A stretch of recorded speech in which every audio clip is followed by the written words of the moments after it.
Garrett Suggs went 2 for 3 with the run batted in and 2 outfield assists, throwing out 2 base runners from right field. Pitching-wise, freshman Cody Beckman turned in a career performance. He set highs with 4 1/3 innings pitched. He had 5 strikeouts, and he held the Hokies to 2 earned runs on 5 hits and 2 walks. Logan Jernigan started the game. He went 4 innings, allowing 3 earned runs. So the Pack wins the doubleheader yesterday, and now for NC State, the pressure is off to make the ACC tournament, but this is still an important game because State's playing for seeding in the ACC tournament. And here are the scenarios. State can finish as high as 8 as a seed in the ACC tournament with a win today here at Virginia Tech and a Wake Forest loss to Virginia. If both State and Wake Forest win, the Pack would be the 9th seed. As the 8th seed, the Pack would play Tuesday at 11 a.m. in Greensboro. If the Pack is the 9th seed with a State win and a Wake Forest win, the Pack would play in the second play-in game at 3 o'clock on Tuesday in Greensboro. And State would be the 10th seed with a loss today to Virginia Tech and would play in that 11 a.m. game on Tuesday, pitting the number 10 seed against the number 7 seed. The 8th seed goes against the 9th seed. That is game 2. So if the Pack wins today and Wake Forest loses, the Pack would be in that second game at 3 o'clock. If State is the 9th seed, ditto. And if State loses today and would be the 10th seed, the Pack would play in that 11 a.m. game on Tuesday. So those are the scenarios. Obviously, State doesn't want to lose today for another reason, and that's RPI. A loss to the Hokies would definitely hurt State's RPI right now, which is 50. And RPI has some value in determining NCAA tournament at-large selection. So that's another thing to keep in mind today. Up next, a visit with freshman right fielder Garrett Suggs. He had 4 hits for the Pack in yesterday's doubleheader, and we'll visit with the young man from Fuquay Arena, North Carolina, when we come back. This is State Baseball from Learfield Sports.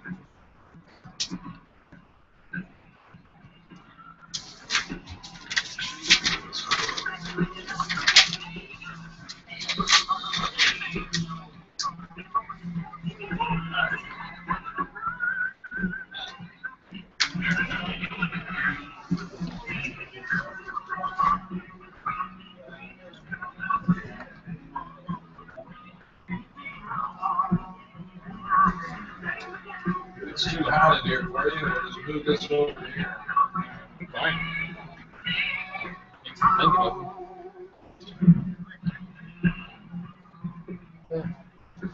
Let me know when you get that thing rigged up.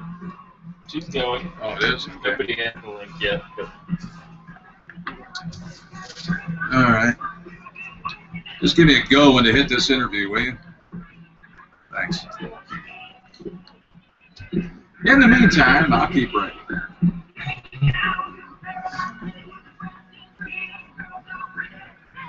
So what was it with the old Skip this time? I think he was... I thought he was going to wait until just before the first pitch to reveal that secretive lineup. Good night.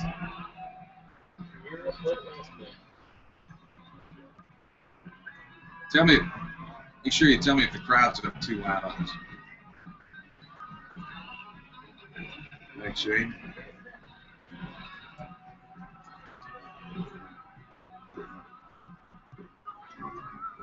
Ladies and gentlemen, if we could have your attention, please.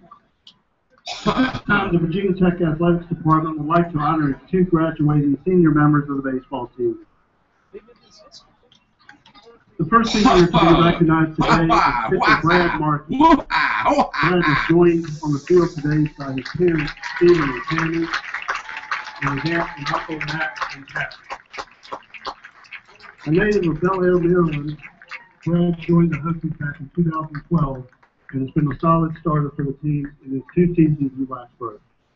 His career numbers include 182 innings and 27 starts, with 15 quality starts and 4 complete games. He has struck out 132 batters in his Tech career while walking just 40. His career 1.97 walks per 9 innings will go down as the second best ratio ever at the school, and his 3.3 strikeouts to walk ratio is also second all time. Brad will leave Virginia Tech with a degree in business management. Let's all show Brad our appreciation for all his accomplishments at Virginia Tech.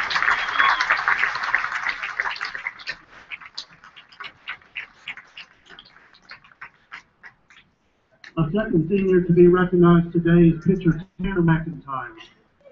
Tanner is joined by his girlfriend Jessica Priscilla. A native of Cornwall, California, Tanner joined the Hokies back in 2011 and has been a solid relief pitcher for the team in the 2.5 seasons in Blacksburg. His career numbers include 84 strikeouts, 92 innings pitched, 55 appearances, and a 12-2 record with 2 saves. In 2012, Tanner became the first Tech pitcher since 1993 to win at least 7 games as a reliever without suffering a loss. Tanner will leave Virginia Tech with a degree in sociology. Please join me in recognizing Tanner for all his accomplishments in Virginia Tech baseball.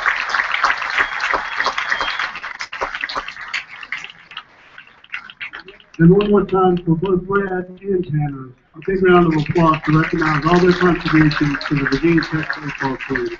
Thank well be here.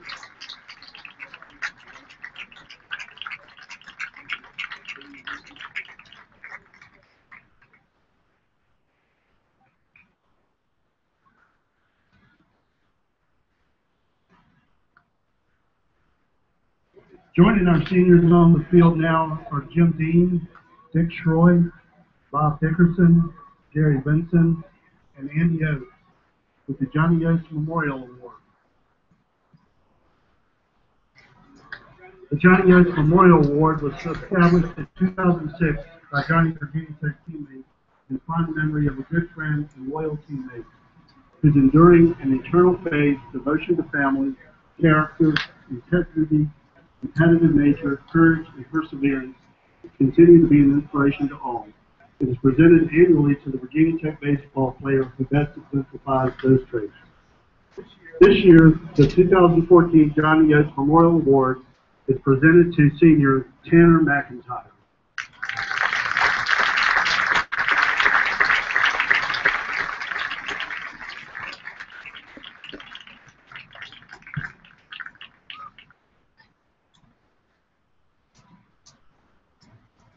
Ladies and gentlemen, how about one more round of applause for Tanner and Brad.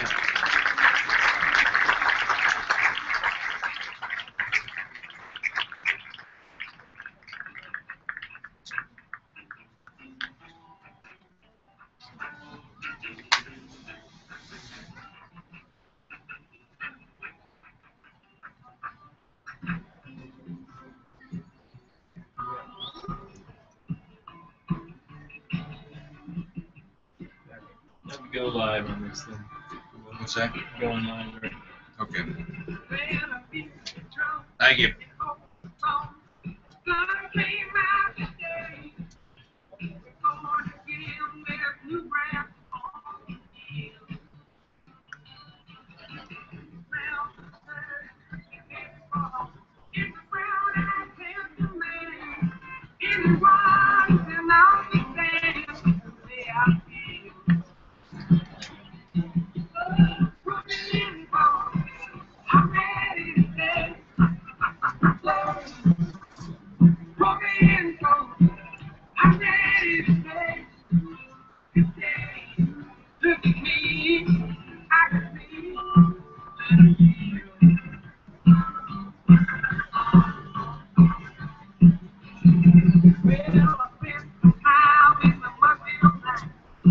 That's Garrett Suggs, NC State freshman right fielder from Fuquay Varina, North Carolina, who came alive at the plate yesterday in the doubleheader. He was 4 for 6. That's a .667 batting average with 3 runs batted in out of the 9 hole in the batting order for Elliott Avent. We'll see if that continues for him today. Nice young man, and I know that he is relieved, as well as every player in that NC State dugout right now, that the Pack is in the Atlantic Coast Conference Baseball Tournament by virtue of 2 wins yesterday over Virginia Tech and 2 losses by Pitt to Notre Dame.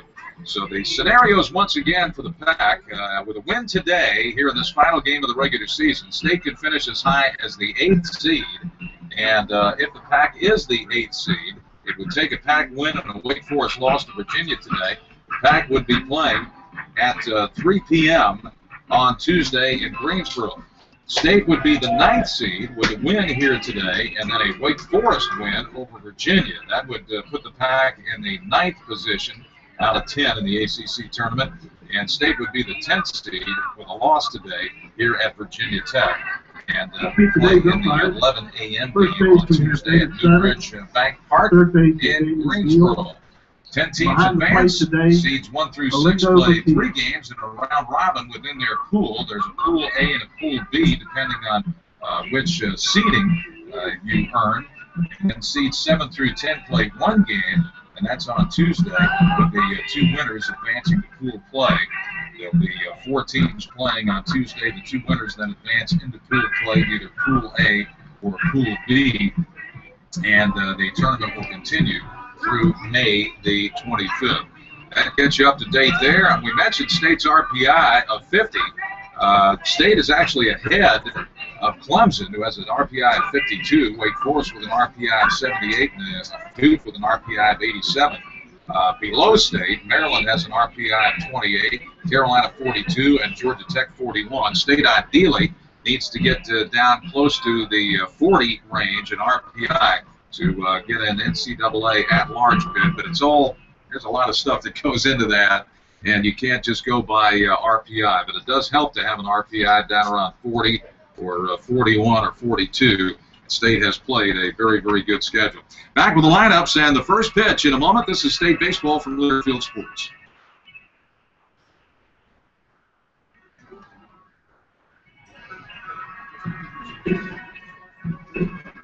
We still don't have the national anthem.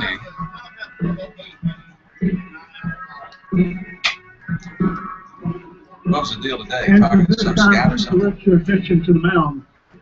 Joining us today is Mark Schrader, General Manager of Bullpen. This season, teaming up with Hokies Baseball 19 Ways Initiative, Bullpen has pledged to donate $5 to the ALS Foundation for every strikeout during the league season. Before the donation to the station, let's see Mark's first pitch. Oh, man.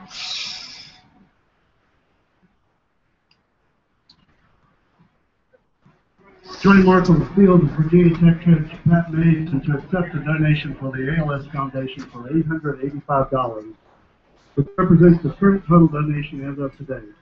Let's have a big round of applause for Horn Bowden, first baseman, and the entire Virginia Tech baseball team for their work for the service cause.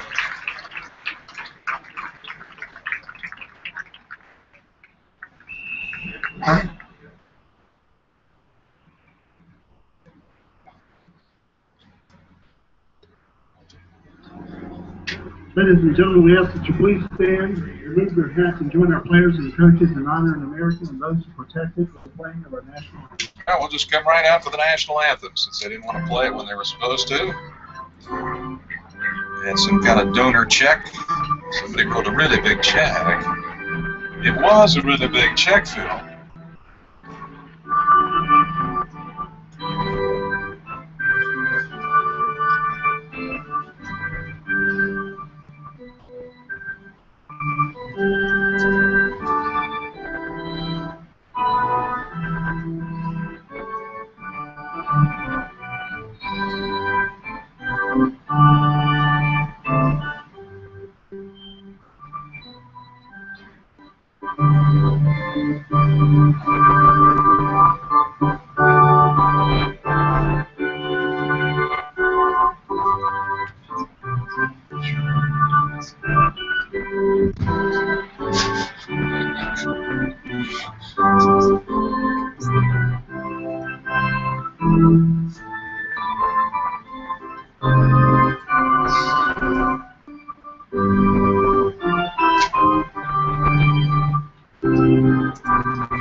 From English Field in Blacksburg, Virginia, as we get ready for the final regular season game for State and for Virginia Tech here in 2014. Here are the lineups. First of all, for the visiting NC State Wolfpack. It'll be Trey Turner leading off. He'll be at shortstop, followed by senior Logan Ratledge. Ratledge having a very good series here in Blacksburg so far this weekend. He'll bat second. Andrew Kesner, the third baseman, bats third. Brett Austin, who is just tearing the cover off the baseball so far here the last couple of weeks, will bat fourth. Brett Austin for the series, 5 for 9 here at Virginia Tech with a triple, a home run, and a run batted in. That's a .556 batting average. Austin, the catcher, bats fourth. Chance Shepard, who has scored 4 runs so far in the series, bats fifth. He's the designated hitter, followed by Jake Fincher, the center fielder. Kyle Cavanaugh gets his second start in the series at first base. Kyle Cavanaugh batting seventh at first base. Jake Armstrong, the left fielder, bats eighth. That's Armstrong in left field. And Garrett Suggs, who was 4 for 6 with 3 runs batted in the doubleheader yesterday, is the number 9 batter in head coach Elliot A. Van Sporter. That's Turner batting first, followed by Ratledge, Kisner, Austin the cleanup man, Shepard, Fincher, Cavanaugh, Armstrong, and Suggs. Defensively for the Virginia Tech Hokies, Mark Zagunis is behind home plate. He'll be catching Kent Sheets. Sean Kaselik is at first, Alex Perez at second, Ricky Surum at shortstop, and Ryan Tufts at third. Phil Soretta is in left field, Sage Jenko in center, and Kyle Wernicke is the right fielder. Let's tell you a little bit about Kent Sheets. He is a left-hander. Sheets at a 4-1 record coming into this final game of the regular season, a hefty 6.04 earned run average. This will be his 8th start and 14th appearance. He has pitched 44-plus innings, almost 45 innings, given up 57 hits, 30 earned runs. He's a pretty good control pitcher, only 16 walks in almost 45 innings. He struck out 37, but he's given up a lot of hits, 57 hits in 45 innings. And the opposition batting .317 off Kent Sheets. He'll be opposed by NC State left-hander Patrick Peterson. Peterson starting for the 11th time. This will be his 14th appearance. He's 1-1 with a 3.31 earned run average. He's one of the two Peterson brothers transferring from Temple when the Owls decided to scrap their baseball program. Peterson's pitched 54 innings, given up 54 hits, 20 earned runs in 54 innings.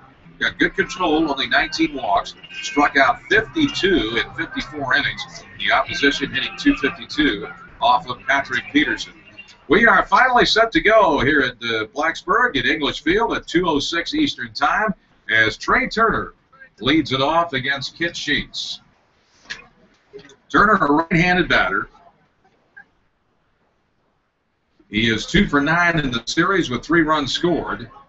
And we are set to go. Sheets gets the sign from Zagunis, rocks into the line, and we are underway here in Blacksburg. A let-up, straight change is inside and low, ball 1. The home plate umpire, Olindo Madia. David Savage is at first, and Damian Beal, who worked behind the plate last night in Game 2 of the doubleheader, is at third. Breaking ball down low and inside. 2 balls and no strikes. Nice to have you on board here on this wind-up day of the ACC regular season for 2014. 2-0 pitch coming. Here it is. Fastball over for a strike, 2-1. There are a lot of different scenarios. It's going to be interesting to see what finally shakes down at the end of today. Here's the 2-1. Swung on by Turner, hit in the air toward fairly medium range right center field. The right fielder, Wernicke, with a long way to come, is finally there and makes the catch. He had to go far to his right. That ball had so much air up under it, it gave Wernicke time to make a running catch on that fly ball by Trey Turner. 1 up, 1 down in the Wolfpack first, and here's Logan Ratledge. Ratledge really swinging a good bat. He's 4 for 9 in this Virginia Tech series with 2 runs batted in. And last night, especially, he was wielding a hot bat. 3 for 5 in Game 2 of the doubleheader. Ratledge takes ball 1 as Sheets starts him off with a change. So that's 2 batters now. First pitch has been a change. Here's the delivery. Fastball on the outside part of the plate. Swung on, lifted in the air, foul right side out of play. 1 ball and 1 strike. Again, if you just joined us and missed the pregame show, This is an important game for State. Now, the pressure's off to make the ACC tournament, but State wants the highest seeding possible. Here's the 1-1. Rattling swings, hits a towering fly ball deep to left field, but it will stay in the ballpark. Soretta moving to his left, makes the catch. A couple of steps in front of the warning track, and Rattling flies out for the second out of the Wolfpack first inning. So 2 men up, 2 fly ball outs, and here's Andrew Kisner. The ACC Rookie of the Year candidate is having a really good week. This week in 4 games, counting the one on Monday against Wake Forest, then Radford on Tuesday, and the doubleheader yesterday. He's batting .500, 8 for 19, with 2 runs scored and 4 runs batted in. Right-hand batter against the lefty Sheets, starts him off with a breaking ball. It's too far inside and grazes him on the leg, and down to first base goes Kisner. So Kisner reaches with 2 outs. Hit by pitch, and here is Brett Austin, and I'll tell you what, I'm not sure anybody can get Brett Austin out on a consistent basis right now with the way he's swinging the bat. 5 for 9 in this Virginia Tech series with a home run, a triple, 4 runs scored, and 1 run batted in. Right-hand batter against the lefty Sheets. Now, for the most part this season, State has had trouble with left-handers, and I'm sure that's the reason why Sheets is starting. Runner leads off first. Here's the pitch. Breaking ball down low. 1 ball and no strikes. You can tell right off the bat that Sheets is a guy that throws in the mid-80s. Probably fastball up to about 85, maybe 86 if he rears back. And he's got a curveball, and he mixes speed. So that's the repertoire for Kit Sheets, making his 8th start of the year in 14 appearances. Got a nice 4-1 record, but a high earned run average of better than 6. There's a let up way outside. 2 balls and no strikes. State can finish as high as 8th today as a seed in the upcoming ACC tournament with a win today and a Wake Forest loss to Virginia. So we'll be watching the scoreboard for the Virginia-Wake Forest game intently. Kisner with an average lead off first. 2 outs here in the Wolfpack first. No score. Here's a soft toss over the first. Kisner back standing up. And if State is the 8th seed, it would play against the 9th seed in Game 2 on Tuesday at 3 o'clock. That would be first pitch. State would be the 9th seed with a win here against the Hokies, and then Wake Forest beats Virginia. And then State would be the 10th seed with a loss today to Virginia Tech and would play at 11 a.m. on Tuesday. Here's the pitch, swung on by Austin, lifted in the air, foul right side, now the play. So State can finish as high as 8th and as low as 10th. If you're in that 10-seed spot, though, you play in the first game on Tuesday at Newbridge Bank Park in Greensboro. And if you're either the 8th seed or the 9th seed, you play in Game 2, which is at 3 p.m. I think I'd rather play in the second game, to tell you the truth. Here's the 2-1, swung on, fouled straight back. Again, we're in foul ball alley here at English Field. The backstop, the net that protects everybody behind home plate, is not a real high one. And we almost got a couple of foul balls during the doubleheader yesterday. One just missed us by a couple of feet low, and that was a screamer. That's one where you don't want to stick out your hand and try to get it. You just get out of the way and let it hit the back door. Here's the 2-2 pitch to Austin. Swung on, fastball drilled toward the left fielder, and it's going to drop in front of Phil Soretta for a base hit. Austin continues to just annihilate pitching. And it doesn't matter if it's non-conference or ACC here recently. Austin rips a fastball to left field 24, Chance Shepard, for his 6th hit in 10 trips here in this series. Kisner stops at second, so the Pack has a man in scoring position for Chance Shepard. Shepard 2 for 7 so far in the series. He's walked 3 times. He's scored 4 runs. And he's a big right-hand batter against the diminutive lefty, Kit Sheets. Checks the runners at first and second. Pitch on the way. Let up is just a little bit low. Got out the outside corner. 1 ball and no strikes. State is really starting to hit the ball well. Pack has combined for 25 hits in the first 2 games of this series and 1 now here in the first inning. So that's number 26 as we get into Game 3 of this 3-game series. Here's the pitch. Another let-up. Straight change over the outside corner at the knees for a strike, and it's 1-1. Shepard on the year batting .227, 3 homers, 13 runs batted in. He does have power. 330 down both lines here at English Field. 375 to the power alleys in left center and right center. 400 to straightaway center, and the wind blowing out to dead center field. Shepard takes a ball. 2 balls and 1 strike. We had a wind that never stopped. We got to the ballpark. It was breezy yesterday. Same thing today. A northwest wind at about 10, gusting up to sometimes 15 miles an hour. And just steady. Kind of like the flags at Wrigley Field when it's blowing out. In Chicago, here's the 2-1 pitch. Swing and a miss on the let-up. Shepard was way out in front. He was expecting fastball, and he got nothing but a straight change. State has had double-figure hits in both of the games here in Blacksburg in this series, and in the last 10 games, which spans the entire month of May, State has had double-figure hits in 7 of those 10 games. So the offense all of a sudden has come alive here for the Pack. Here's the 2-2 pitch with 2 outs. Checked his swing at an outside let-up, and he went around, says home plate umpire Olindo Madia. Shepard strikes out. Pack threatens but fails to score. First strikeout for Sheets.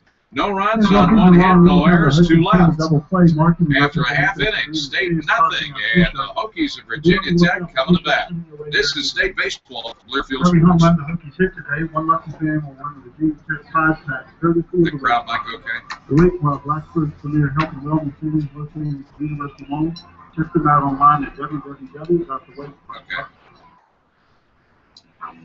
Thank you much. And if it gets too loud, or you can move back and down, just talk. You can talk to me while I'm on the air. I'm used to it. My statistician in football and basketball talks to me all the time when I'm on the air. As long as he doesn't give me War and Peace, I told him just keep the sentences short. We'll be okay. Which one of those do you want? Yeah. Okay. Yeah. Okay.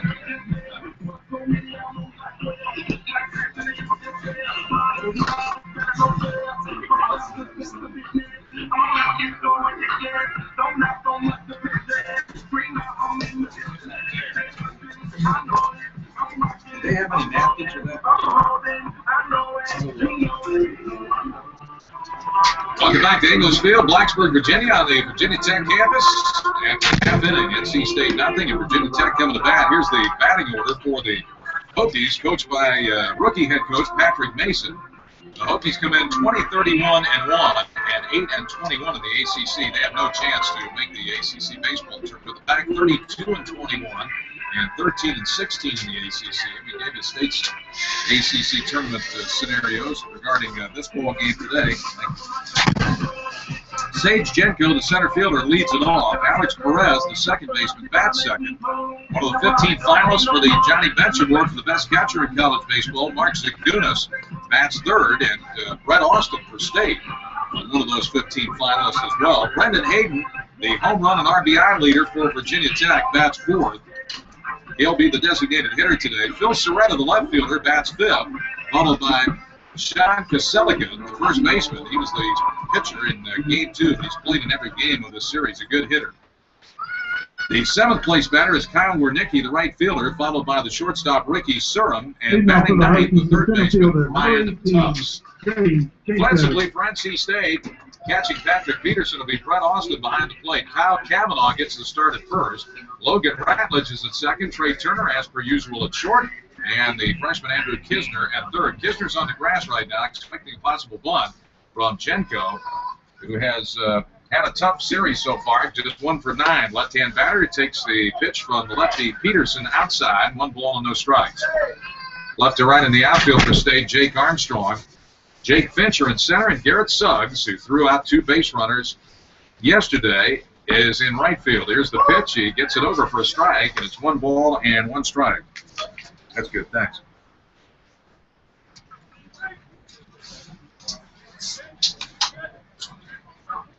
Peterson, a lanky left-hander, rocks into the line. Here's the 1-1 pitch to Jenko. Swings, and he fists it in the air down the left field line. That's going to drop for a base hit. Armstrong gets over to cut it off, and he holds Jenko to a single. Nice job by Jake Armstrong. He was off with the crack of the bat. That was just a little flare down the left field line, but Jenko able to get his second hit in the series. a little blooper down the left field line, but fortunately Armstrong was able to hold that hit to a single. And that'll bring up another left-handed bat, Alex Perez.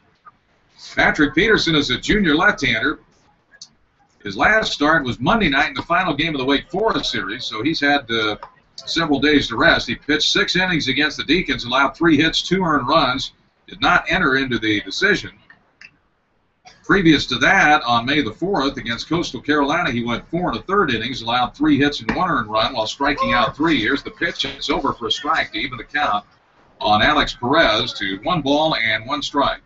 Nobody out, 1 on here in the Hokie first inning. No score for Blacksburg in the final game of the 2014 regular season. Peterson checks a runner at first. Jenko, who's got good speed, he's the stolen bases leader for Virginia Tech. 20 out of 26 so far. Tech does not run a lot, but Jenko is the guy that if you can keep him off the base pass, it's a lot better. He's kind of the Trey Turner of Virginia Tech, but definitely not as good as Trey Turner. Here's the pitch, and Perez swings and hits it high and deep to right center field. This is going to be trouble. It splits the outfielders and goes all the way to the wall. Here's the speedy Jenko around third. Here's the relay throw from Ratledge. It is too late, 1-0. Virginia Tech, and Perez steams in the third with a no-out triple. Perez bombed that pitch by Peterson. Pitcher had no chance. It split the outfielders. It was closer to pitcher than it was to Suggs, but the pitcher had to go all the way back to the ball, just short of 400 feet to pick it up. Jenko with tremendous speed scores all the way from first base. Perez with the RBI triple, and it's 1-0 Hokies. And Zagunis stands in. With Perez at third, still nobody out. Here's the pitch. A let-up, straight change is up high, 1 ball and no strikes. Peterson's got a fastball, 89-91, a curve and a change. And he needs to keep the ball down, get as many ground balls as possible.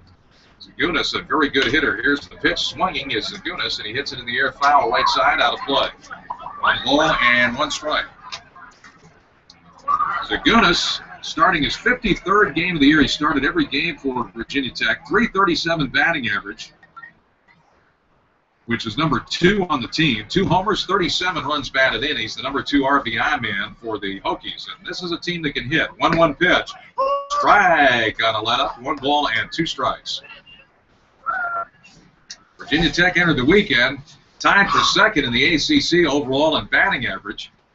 It's just that the Hokies have the worst pitching in the ACC. They get the highest ERA, and it's the pitching that has let this team down. But they got a new coach. He's trying to build a program. Here's the 1-2 pitch right toward the third baseman Kisner. Across the diamond is his throw to retire Zagunis, but the run scores as Perez comes home.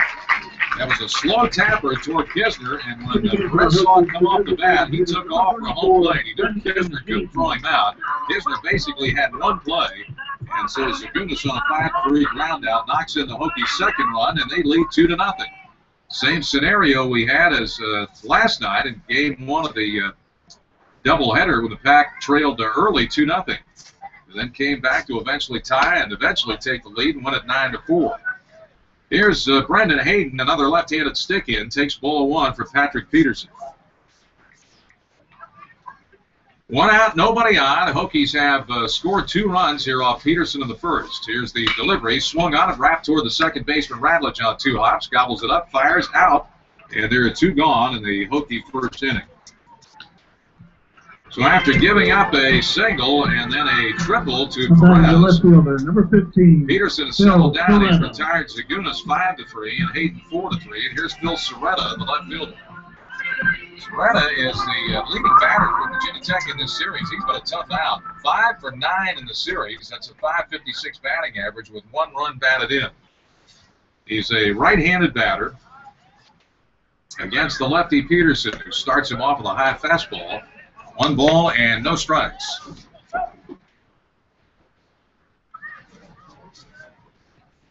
Everybody with at least 1 game left in the ACC except Maryland and Georgia Tech. They are finished. Maryland's taking the weekend off, and Georgia Tech is playing University of South Florida, USF. this weekend in non-conference series, and that series is tied at 1. Here's the 2-0 pitch. It's down low, fastball, 3 balls and no strikes. So Patrick Peterson with kind of a rocky first inning, but he's pitched pretty well for NC State. And his brother, Eric, has pitched very, very well out of the bullpen for the Wolfpack. He's been a very valuable member of that bullpen, which lost so much from a year ago. Here's the 3-0 pitch, a breaking ball inside. He walked it. So a 4-pitch walk to Soretta with 2 outs. And here's Sean Kaselika. Kaselika's played every game of this series. He started at first base in Game 1 of the doubleheader yesterday, then pitched in Game 2. It only lasted 4 innings. It was a losing pitcher. And now he's back at first base again. This is a guy who can drive in runs. He got 36 runs batted in, not a home run threat, no homers, 269 batting average, and another left-handed stick. So this will be a left-hander against left-hander matchup. Here's the pitch on the way. Fastball over at the knees, taken for a strike, and it's 0-1. Virginia Tech has averaged 10.5 hits and 4.5 runs in the first 2 games of this series with State. It's just that the Hokies pitching is just not all that good. Here's the pitch outside, or hasn't been good, we'll put it that way. And pitching's been the weak link in this Virginia Tech team for most of the season. The Hokies have lost 14 of their last 16, and that stretch included a 10-game losing streak from April 18th to May the 3rd. Here's the 0-1 pitch, hit in the air toward Armstrong, backs up a few steps. He's got it measured, makes a catch, and that's the inning. The Hokies strike for 2 runs on 2 hits. No errors, and 1 man left on base. Soretta stranded at first. After 1 inning, Pack's got some catch-up baseball to play. It's Virginia Tech 2, State nothing. This is State Baseball from Learfield Sports. Be sure to stop by the marketing gazebo to submit your answer to today's top 6 trivia question. And today's question is... Okay, I'm going to have a piece of this pizza here, whatever this thing is. Brad Markey hailing from Maryland, and Tanner McIntyre from California. Approximately how many miles are between their 2 hometowns? If you know the answer, in front of the heater. Look at the marketing gazebo. Got the heater turned on in here.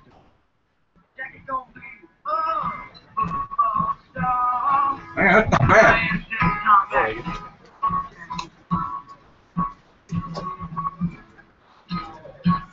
I get that box too close to the heater, it'll catch on fire. Then we'll have a real problem.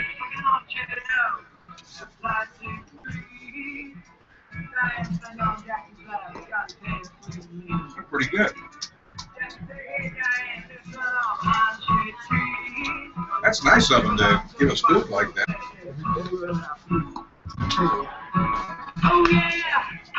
Back come to bat, the top half of inning number 2, trailing Virginia Tech 2-0.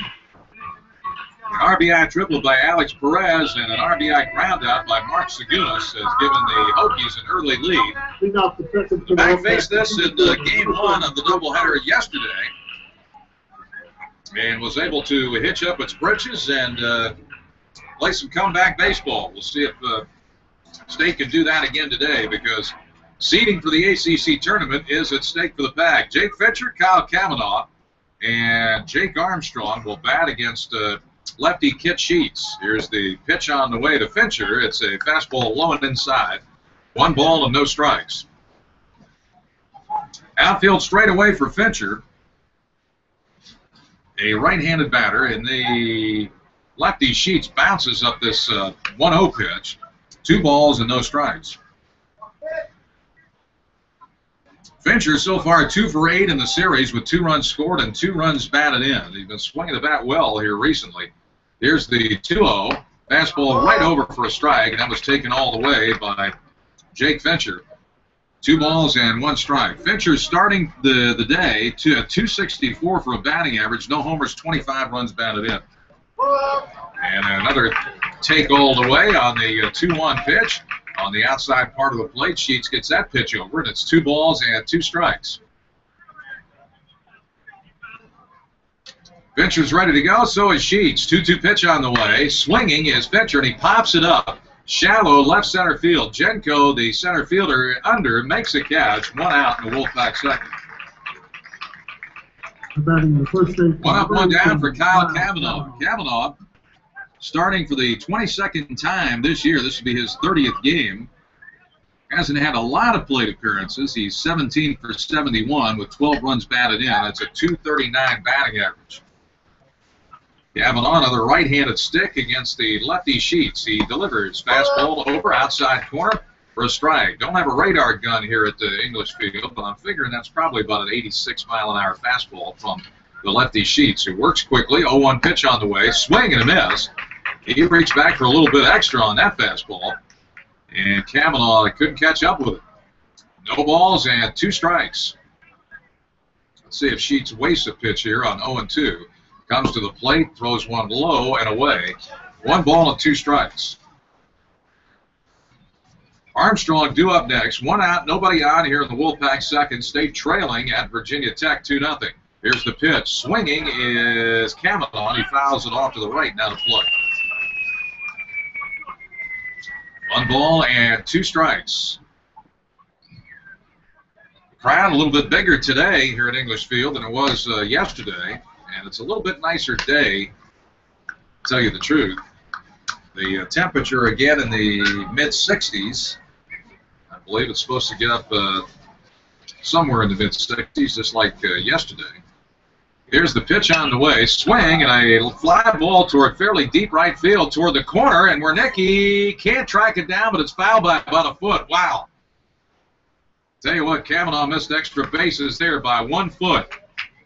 That ball hit. It's 330 down the line, so that was about 10 feet in front of the wall where that ball hit, and it hit foul, so it was about a 320-foot fly ball.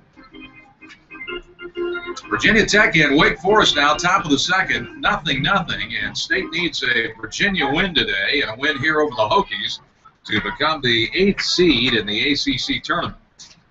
Again, State would be the 9th seed with a win over the Hokies, and if Wake Forest beats Virginia. And State would be the 10th seed if it loses here today against the Hokies. Right now, Hokies lead 2-0 in the top of the second. 3-2 is the count on Kyle Kavanaugh as Sheets is ready. Rocks in the line and comes to the plate. Fastball just inside. In fact, that might have been a cut fastball. And walking to first is Kyle Kavanaugh with 1 out. That'll bring up Jake Armstrong. Left fielder, number 23, Jake Armstrong. Armstrong, so far in this series, swinging a pretty good bat. He'd like to end this regular season on a hot streak at the plate. 3 for 9 in the series, 2 runs scored and a run batted in. Jake's just kind of had a difficult time this year getting it going on a consistent basis. He's a good veteran player. Here's the pitch, and it's down low.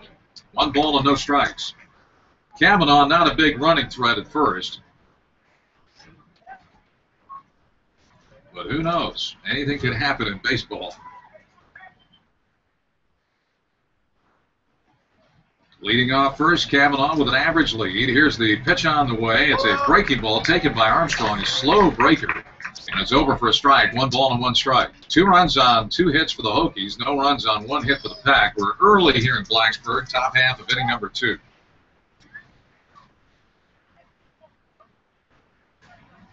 Cheech checks the runner. Kavanaugh first. And will throw over to first. That's not his aim move by any stretch of the imagination. And back standing up is Kyle Kavanaugh. You mentioned earlier, State's RPI is 50 as of today. A loss to the Hokies, who are 8-21 in the ACC, would not be good for that RPI. So State trying to maintain its RPI with a win. Here's the pitch. Popped up, coming back our way, and we'll just miss that one by about 5 feet to our right. I'm telling you, I'm going to be disappointed if I don't get a foul ball back in this booth before the end of today. I thought we'd have one by now. We took several close shots yesterday. The screen's just not high enough to protect the press box here in English Field. This is a beautiful facility, though. 1-2 pitch coming. Swing and a foul back.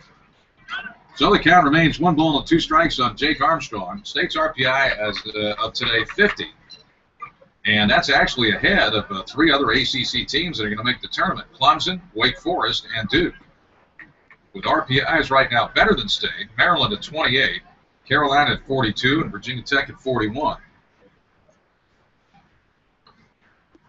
And again, Wake Forest and Virginia tied 0-0 top of the second. So the best scenario for State, if it wants to get that 8th seed, and I would assume that's the goal today, is a win over the Hokies, and Wake Forest lost to Virginia.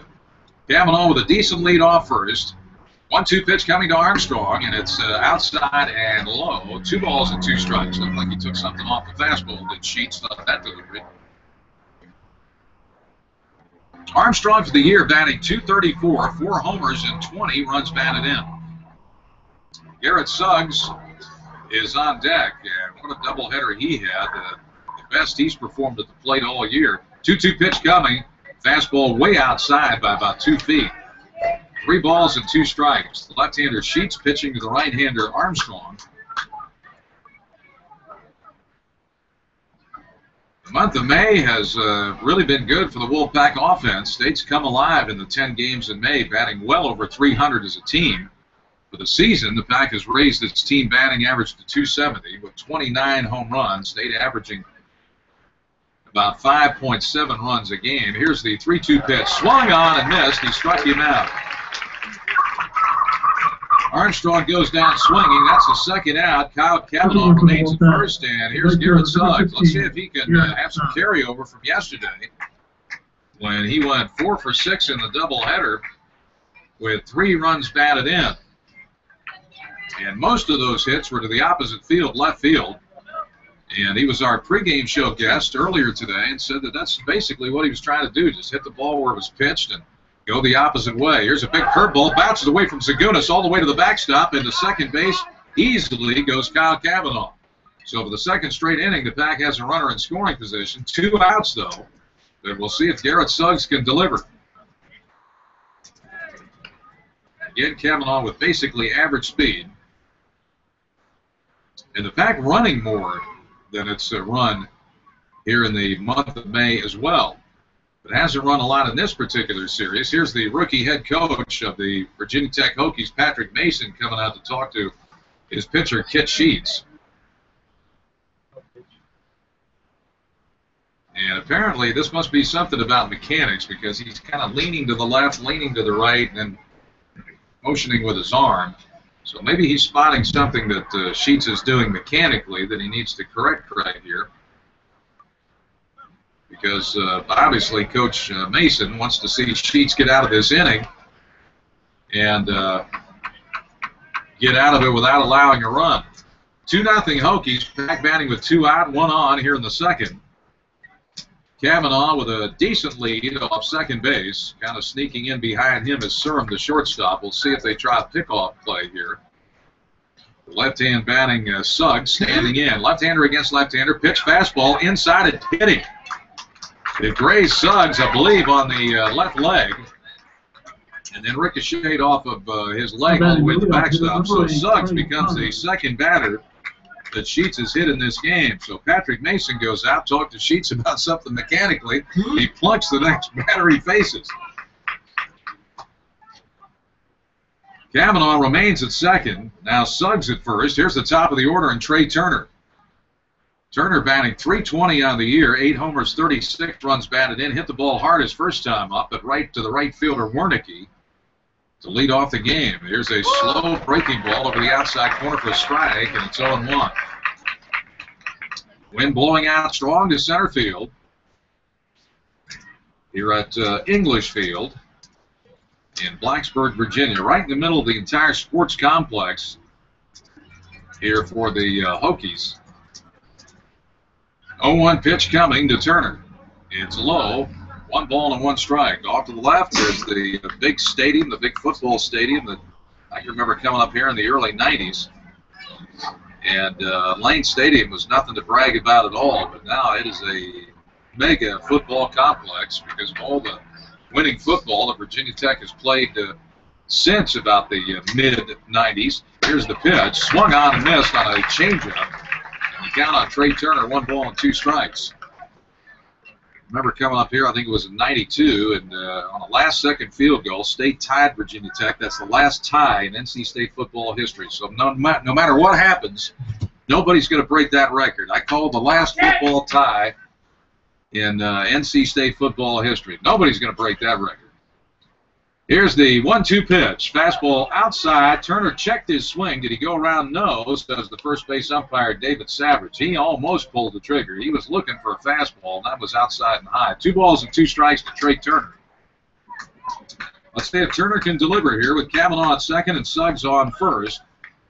2 balls and 2 strikes. We've got the practice football field over the left field wall here at English Field.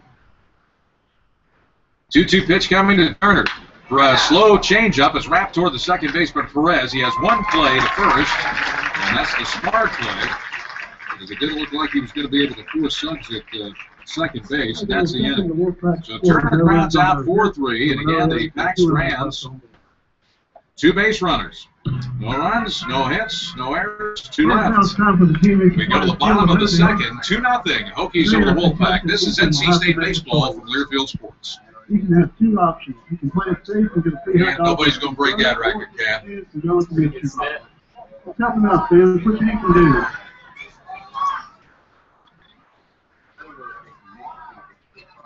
All right, it looks like Ethan has decided to take a chance with the mystery box. Today's mystery box contains the team issued VPI hat, so it looks like Ethan made a good deal. Thanks for playing. Baseball was Nobody does it better. Call 540-382-7500 or visit www.nhappliance.com.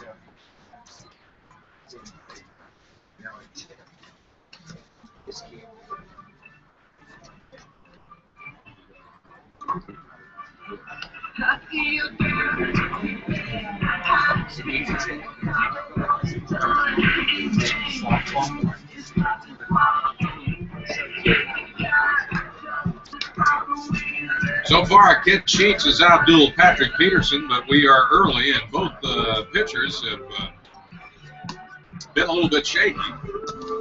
It's just that Kit Sheets has been just a little bit better with 2 outs. Patrick Peterson taking the mound for his second inning work. He'll face the bottom of the order for Virginia Tech. Kyle Wernicke, the right fielder. Ricky Surham, the shortstop. And Ryan Tufts, the second baseman.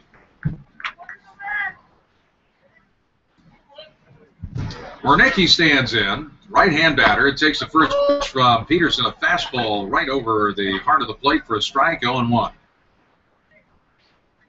Nicky batting .254, 1 homer, and 11 runs batted in. Only 1 for 3 in the series with a run scored. Takes strike 2, another fastball. This one on the outside corner at the knees. The balls and 2 strikes to the Hokies right fielder. Virginia Tech really would like to salvage the final game of this series. Here's the 0-2 pitch, and it's hit on 2 hops to Turner in the hole. Long throw, got him by a step. Trey Turner's got a gun at shortstop. He throws out Wernicke, 1 up and 1 down in the Hokies' second inning, and here's the shortstop, Ricky Surham. The shortstop, number 40, Ricky Surham.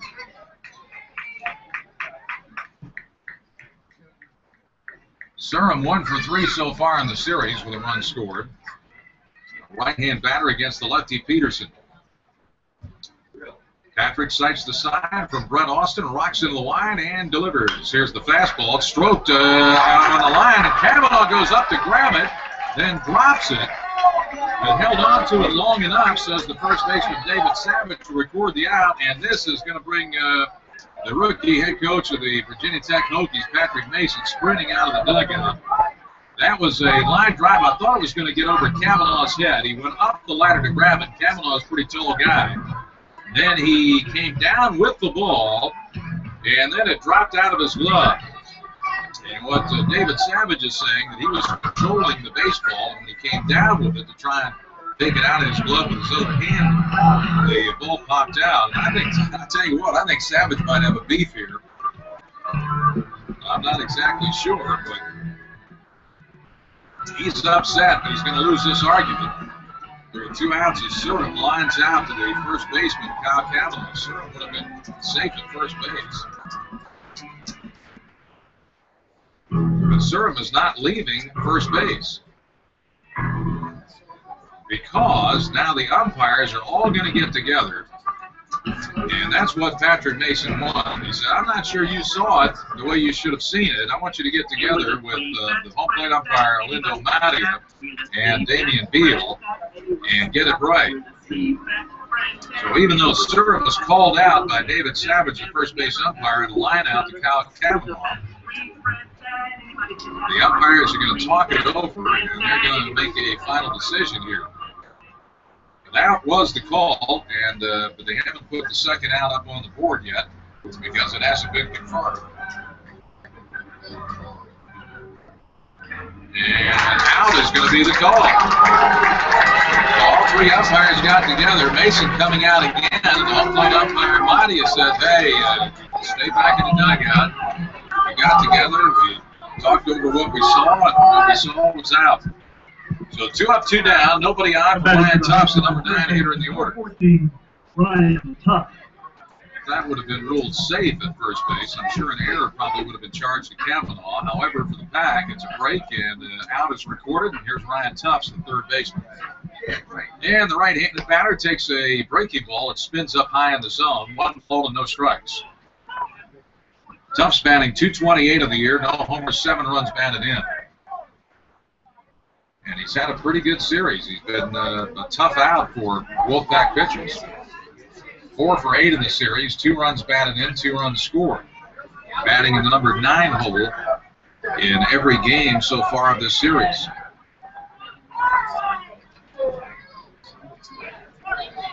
We're coming to you from English Field in Blacksburg, Virginia. Bottom half of the second, Virginia Tech leading 2-0. 2 out, nobody on.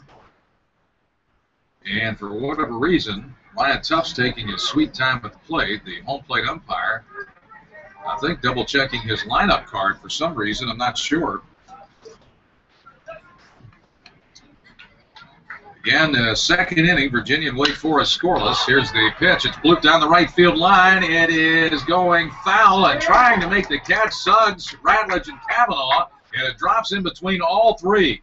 And all three were in very close proximity of one another, maybe just 3 feet. Kind of the Bermuda Triangle right there, and the ball dropped in foul territory about halfway down between first base and the right field fence. But nobody could catch up to it. Just a perfectly placed foul ball off the bat of Ryan Tufts. And the Pack really trying to get after it and make that catch, but nobody could. So the count even at 1-1.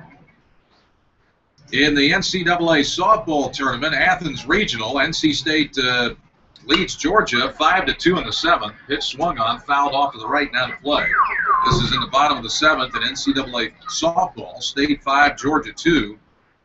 But Georgia has 2 on with nobody out in the 7th. A win by the Pack would put State 1 win away from the Super Regional. So congratulations to State, winning yesterday over UAB, and now leading Georgia in the bottom of the 7th. We'll see if the Pack can snuff out that potential rally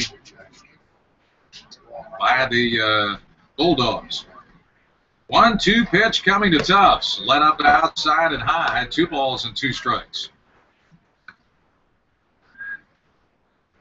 Last week, Virginia Tech beat Georgia Tech in the final game of that ACC series to go 1-2, and that's what the Hokies are trying to do here against the Pack. 2-2 pitch with 2 outs, just a little bit high.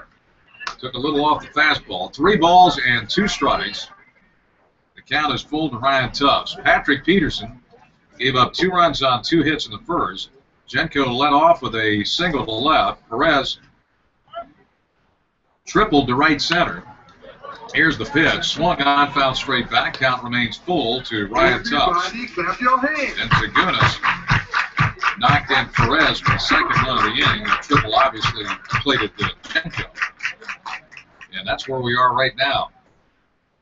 Hokies trying to get something going with 2 out here and nobody on.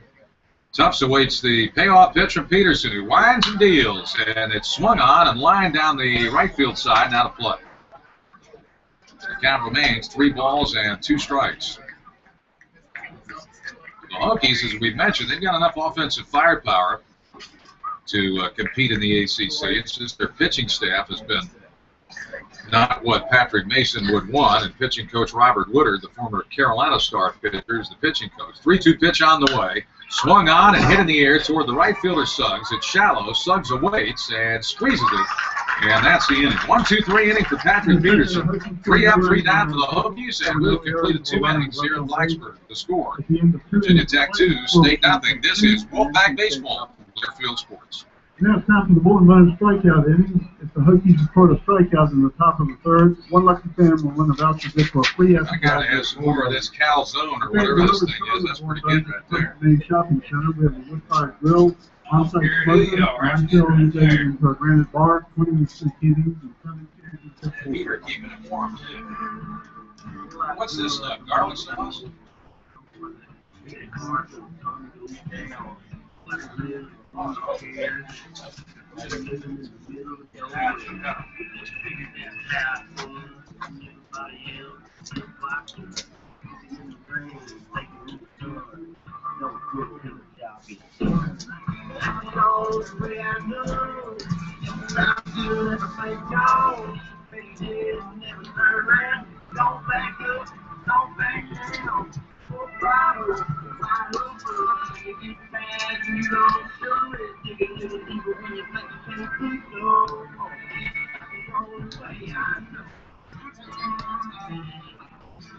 You've dialed up Wolfpack Baseball from Blacksburg. 2-0 Hokies as the Pack comes to bat here in the third inning. Hokies with 2 hits. The Pack has 1 hit, and that was a 2-out single left field by Brett Austin. Swinging the hottest bat of any NC State player here recently. I mean, he's just blistering that baseball. Going to be Ratledge, Kisner, and Austin to face left-hander Kit Sheets. Hokies in the third inning. Ratledge flew out to the center fielder Jenko his first time up. Logan has reached base in 20 straight games, and he's batting .384 with a homer and 14 runs batted in during that 20-game stretch where he's reached base. He takes a changeup outside ball 1. 1 ball and no strikes. Here's the pitch on the way. Swinging, it's coming back our way, but it's wide right. I'm going to get a ball before today's over. I can feel it. 1 ball and 1 strike. Sometimes against ACC pitching, your batting average drops off a little bit, but Ratledge has really come on strong here toward the end of the season. Here's the 1-1 pitch. Slow curve over for strike 1 and 2. In his last 5 ACC series, including this one here, 2 games at Virginia Tech, he's batted a combined .369 with 11 runs batted in over his last 5 ACC series. 1-2 pitch coming to Ratledge. Curved ball hammered on the ground foul wide of third. And it's good to see a veteran player like Logan Ratledge, who is a senior, play his best baseball. Actually, he's a junior, but could be drafted. Could be his last year in an NC State uniform. 1-2 pitch, and he tried to check his swing, couldn't. It's on the outside corner, the curveball, and down goes Logan Ratledge. So Ratledge strikes out. Andrew Kisner. And they're going to say that's a strikeout swinging. So that's Sheets' second strikeout. And here is Andrew Kisner, who was hit by a Sheets pitch back in the first inning, but then stranded. Got as far as second, but no farther. Here's the pitch to the ACC Rookie of the Year candidate. It'll be interesting to see where he ends up in the voting, because coming into the weekend, he was 4th in the ACC in batting. And he's been consistent for the most part all season. He just came to state ripping that baseball, and he's been doing it ever since. Here's the 1-0 pitch. Fly ball hit fairly deep to center field, but Jenko's got it measured. He hit it to the deepest part of the ballpark. Jenko squeezes it, and that's out number 2. Coming to the plate, the catcher, number 7, Brett Austin. So Kisner ripped it, but he hit it to the deepest part of the ballpark. 2 outs, nobody out for the Pack here in the third, and here is the tremendously hot Brett Austin. Austin 6 out of 10 in the series. He's scored 4 runs. He's driven in a run, and that was with a home run he parked over the right field wall yesterday. Let's see if he can get his second hit of the game. Here's the pitch. It's over for a strike. No balls and 1 strike. Austin was our pregame show guest yesterday before game 1 of the doubleheader. On Tuesday, I talked with Jake Fincher because he was swinging such a hot bat. Here's the pitch. Swung on and hit in the air toward the right fielder, Wernicke. He's got this one measured. Wind blowing a little bit to his right. He makes a catch, and that's in. The Hokies haven't done that much. That's get Red Austin out. The back goes 3 up, 3 down in the 3rd. We go to the bottom half of inning number 3 with a score. Virginia Tech 2, State nothing. Final game of the regular season for 2014. This is Wolfpack Baseball from Learfield Sports. It's now time to announce our first winner of the Bullpen $25 gift card. And our winner is Ian Slack. Good news for you. Holy cow! Rack 'em up! So now we're basically within Mississippi, beat Georgia. So everybody So we're going to the Super Regional. Not yet. Not yet. One game, one win, and we can lose. So we need self-focus for the next 2. I don't really know all the details of the last night. We just Super Regional and all that.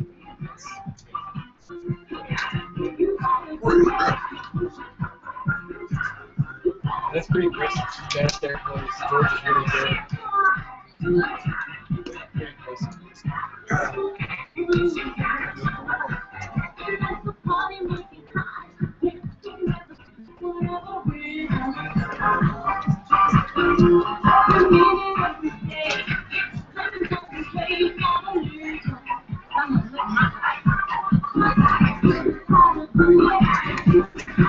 Here's a Wolfpack softball update, and we have good news to report. NC State beats Georgia 5-4 in the NCAA Athens Regional, so now the Wolfpack softball team just 1 win away from a trip to the Super Regionals.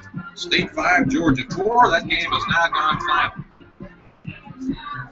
And we're also keeping you updated on Virginia and Wake Forest here in the final game of the regular season for both of those teams. And we're doing that because State can finish as high as 8th, the 8th seed in next week's ACC baseball tournament. With a win today here at Virginia Tech, and a Wake Forest loss to Virginia. And right now, top of the 3rd scoreless between the Hokies and the Wake Forest Demon Eagles. The center fielder, number 18. Patrick Peterson takes the mound for his 3rd inning of work.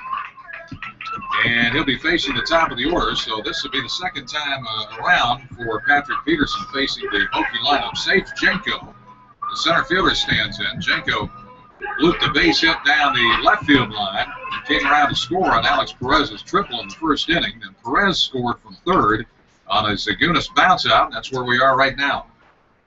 Left-hander against left-hander. Here is Jenko rocking and dealing. Curveball over for a strike. I should say Peterson working to Jenko, and he gets the first pitch over. No balls and 1 strike. Peterson looks like he wants to work a little more quickly, and here comes the 0-1 delivery, and it's swung on, hit in the air, foul, left side, and out of play. To our left, there's a huge grassy bank area beyond the stands, which stop just before the dugout, maybe 20, 25 feet away from the dugout. The stands stop. Then there's a huge grassy bank area. And on that grassy bank area, about every, maybe between 5 and 10 feet, 0-2 pitch, line down the left field line, foul. There's a concrete and rock wall that extends. It's just a long wall. Some of them, I would assume, maybe 100 feet long. And people can either sit on that wall or they can bring lawn chairs and sit in the grassy area between each one of these rock walls that are layered, and they start at the bottom of the bank and go all the way to the top of the bank. I think that's a really neat concept. And it certainly makes English Field kind of unique in that respect as to other parks in the ACC. 1-2 pitch coming to Jenko, checks his swing, a tapper toward the second baseman Ratledge. He scoops it with his glove and flips in one motion to Kavanaugh to get the out at first.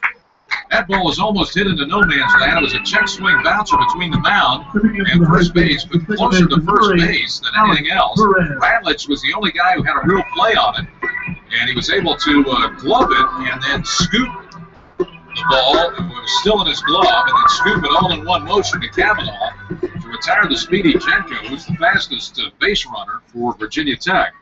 So the play goes 4-3, but a lot more involved in it than just those two numbers. And here's Perez, who tripled in a run his first time up. He split the right center field gap and split the outfielders, and the ball went all the way to the wall back in the first inning for that triple, RBI triple. 1 ball, no strikes is the count on Perez. Here's the pitch on the way. Swinging, pops it up down the left field line. Armstrong coming in, Kisner going out, and Armstrong calls everybody off as Turner was there on the scene as well and makes a catch. So Perez flies out to the left fielder Armstrong. 2 up, 2 down, the Hokie third. Virginia Tech leading 2-0. And here's Mark Zagunas, the catcher.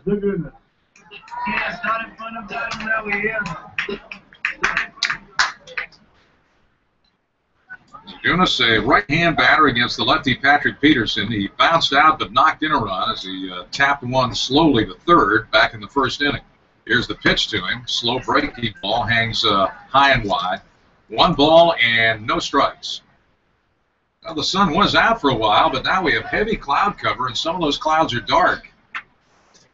Not sure what the rain chances are today. We'll have to check on that. 1 ball, no strikes, and here's the pitch. It's over as Peterson threads the outside part of the plate for a strike. 1 ball and 1 strike. 2 outs, nobody on here in the Virginia Tech third. 1-1 pitch on the way. Let up, swung on and missed. Zagunas was looking fastball, and Peterson gave him the old change way out in front. 1 ball and 2 strikes. We have just as much wind as we had yesterday. For a while, it was really looking bad here last night in Game 2. I mean, we had some heavy, dark clouds. 1-2 pitch, swung on, hit in the air, foul right side and onto the street that runs almost parallel to the right field line here at English Field. And if I owned a car and I knew this area, I'd stay away during baseball games. Easy to get a foul ball in the windshield. 1-2 pitch coming. Fastball just missed outside. 2 balls and 2 strikes. Hokies lead at 2-0, batting in the bottom of the third. Looking ahead to the top of the fourth for State, it'll be Shepard, Fincher, and Kavanaugh. Here's the 2-2 pitch, hit in the air down the right field line. Let's see if it stays fair. It is a foul ball, and again, perfectly placed. Ratledge laid out, tried to make a headfirst diving catch on the AstroTurf surface here at English Field and came up just a couple of feet short. Kavanaugh was chasing it down the right field line. The first baseman, Suggs, the right fielder, really didn't have a shot at it. Ratledge was really the only guy who could make a play, and he gave everything he had to get to that ball. But just couldn't catch up to it. Again, another perfectly placed foul fly ball down the right field line. And the count on Zagunas, 2 balls, 2 strikes. Peterson winds and deals. The pitch, fastball, popped up, foul ground, first base side, and this is going to hit the dugout roof, out of play. Back in the first base dugout, the Hokies in the third base dugout. There's no rain on radar. Temperature in the mid-60s. You do need a jacket. I wouldn't advise wearing shorts to the ballpark here today, but I'd look out there and some fans have shorts on. They must be hot-blooded. I got the heater on here in the booth. 2-2 pitch coming. And it's a let-up down low in the dirt. 3 balls and 2 strikes to Mark Zagunas. Zagunas probably the guy, if scouts were going to come and look at Virginia Tech, he's probably the guy they would look at. Although there's some others that swing the bat pretty well, but Zagunas is a good catcher. He's got a gun for an arm. 3-2 pitch coming. Called strike 3. Peterson got a fastball and the inside part of the plate. Zagunas thought it was inside. He'll lose the argument. And Patrick Peterson brings up strikeout victim number 1. 3 up, 3 down for the Hokies in the third. 3 complete here at Blacksburg. 2-0 Virginia Tech over NC State. You're listening to State Baseball with Wolfpack Sports. Please line up at the marching gazebo at the end of the game if you wish to participate. Virginia Tech Athletics Department would like to thank the following sponsors for their support of Hokie Ball: Farm Bureau Insurance, P&H Appliance, PK Pizza and Pie, Ford Bones, the Waste Club, and Picture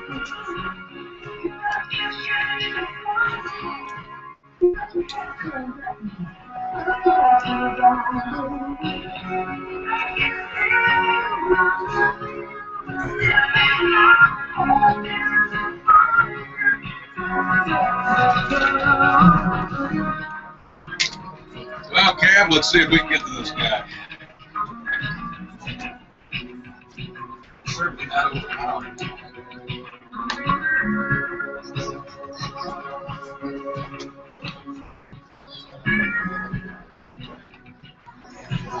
It looks like he knows how to pitch.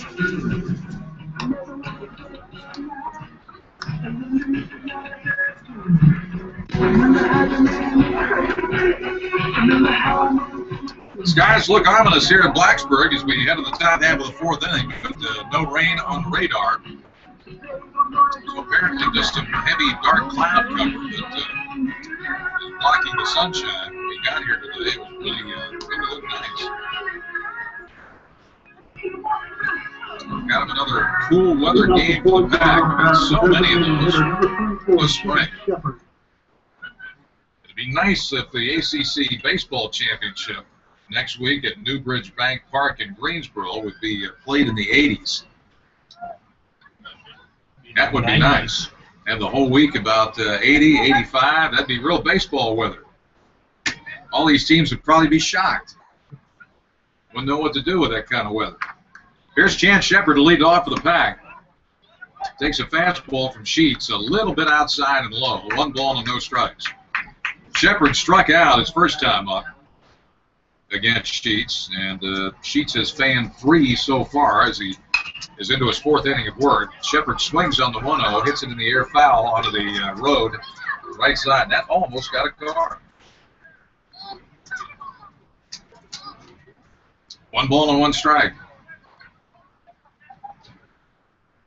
Sheets winds, comes to the plate for the 1-1. Fastball low, 2 balls and 1 strike. I talked earlier about this baseball field kind of being in the middle of a sports complex. Right behind the field, and actually behind the first base dugout, if you would just walk straight for about, I don't know, what do you say, about 300 feet? Nothing but a whole bunch of greenhouses there. And I guess the donor of all of those greenhouses has my same last name. Here's the pitch, and he walked him. So Chance Shepard draws a walk. I got to see if that guy's one of my long-lost relatives. Maybe I can get a loan. His name's not only on that greenhouse, but it's on some other kind of educational building on the Virginia Tech campus. Some guy named Han with money. Not sure I know how to act around somebody like that. Here's the pitch on the way. Hard ground ball up the middle, base hit.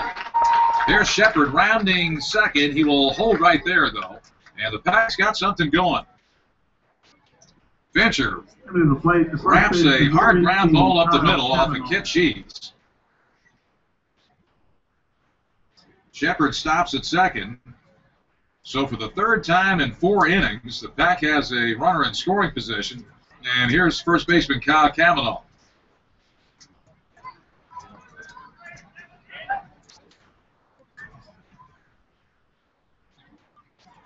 Shepard at second, Fincher at first. Cavanaugh walked his first time up. Sheets is in a pickle for the first time really in this game because there's nobody out. The other jam he had to work out in the first inning, he worked out of a 2-on, 2-out jam. And other than that, he's got been breezing, but he's in a pickle right now. The infielders at first and third are in, expecting a bunt from Kyle Cavanaugh. He's a right-hand batter against the lefty Sheets. Runners lead off first and second. Here's the pitch on the way, and he took a big rip at that pitch and fouled it straight back. So that either means that Cavanaugh is not as talented in getting a bunt down, or he missed a sign, or that's just not the plan right here. Let Cavanaugh swing away and see what happens. Middle infielders at double play depth. Corner infielders for Virginia Tech on the infield grass. Right at the edge of it. And wheeling towards second, but holding on to the ball, faking a pickoff move is the pitcher, Kit Sheets. Pack trails here, 2-0, but has something going in the fourth, trying to get back into this game and tie it up.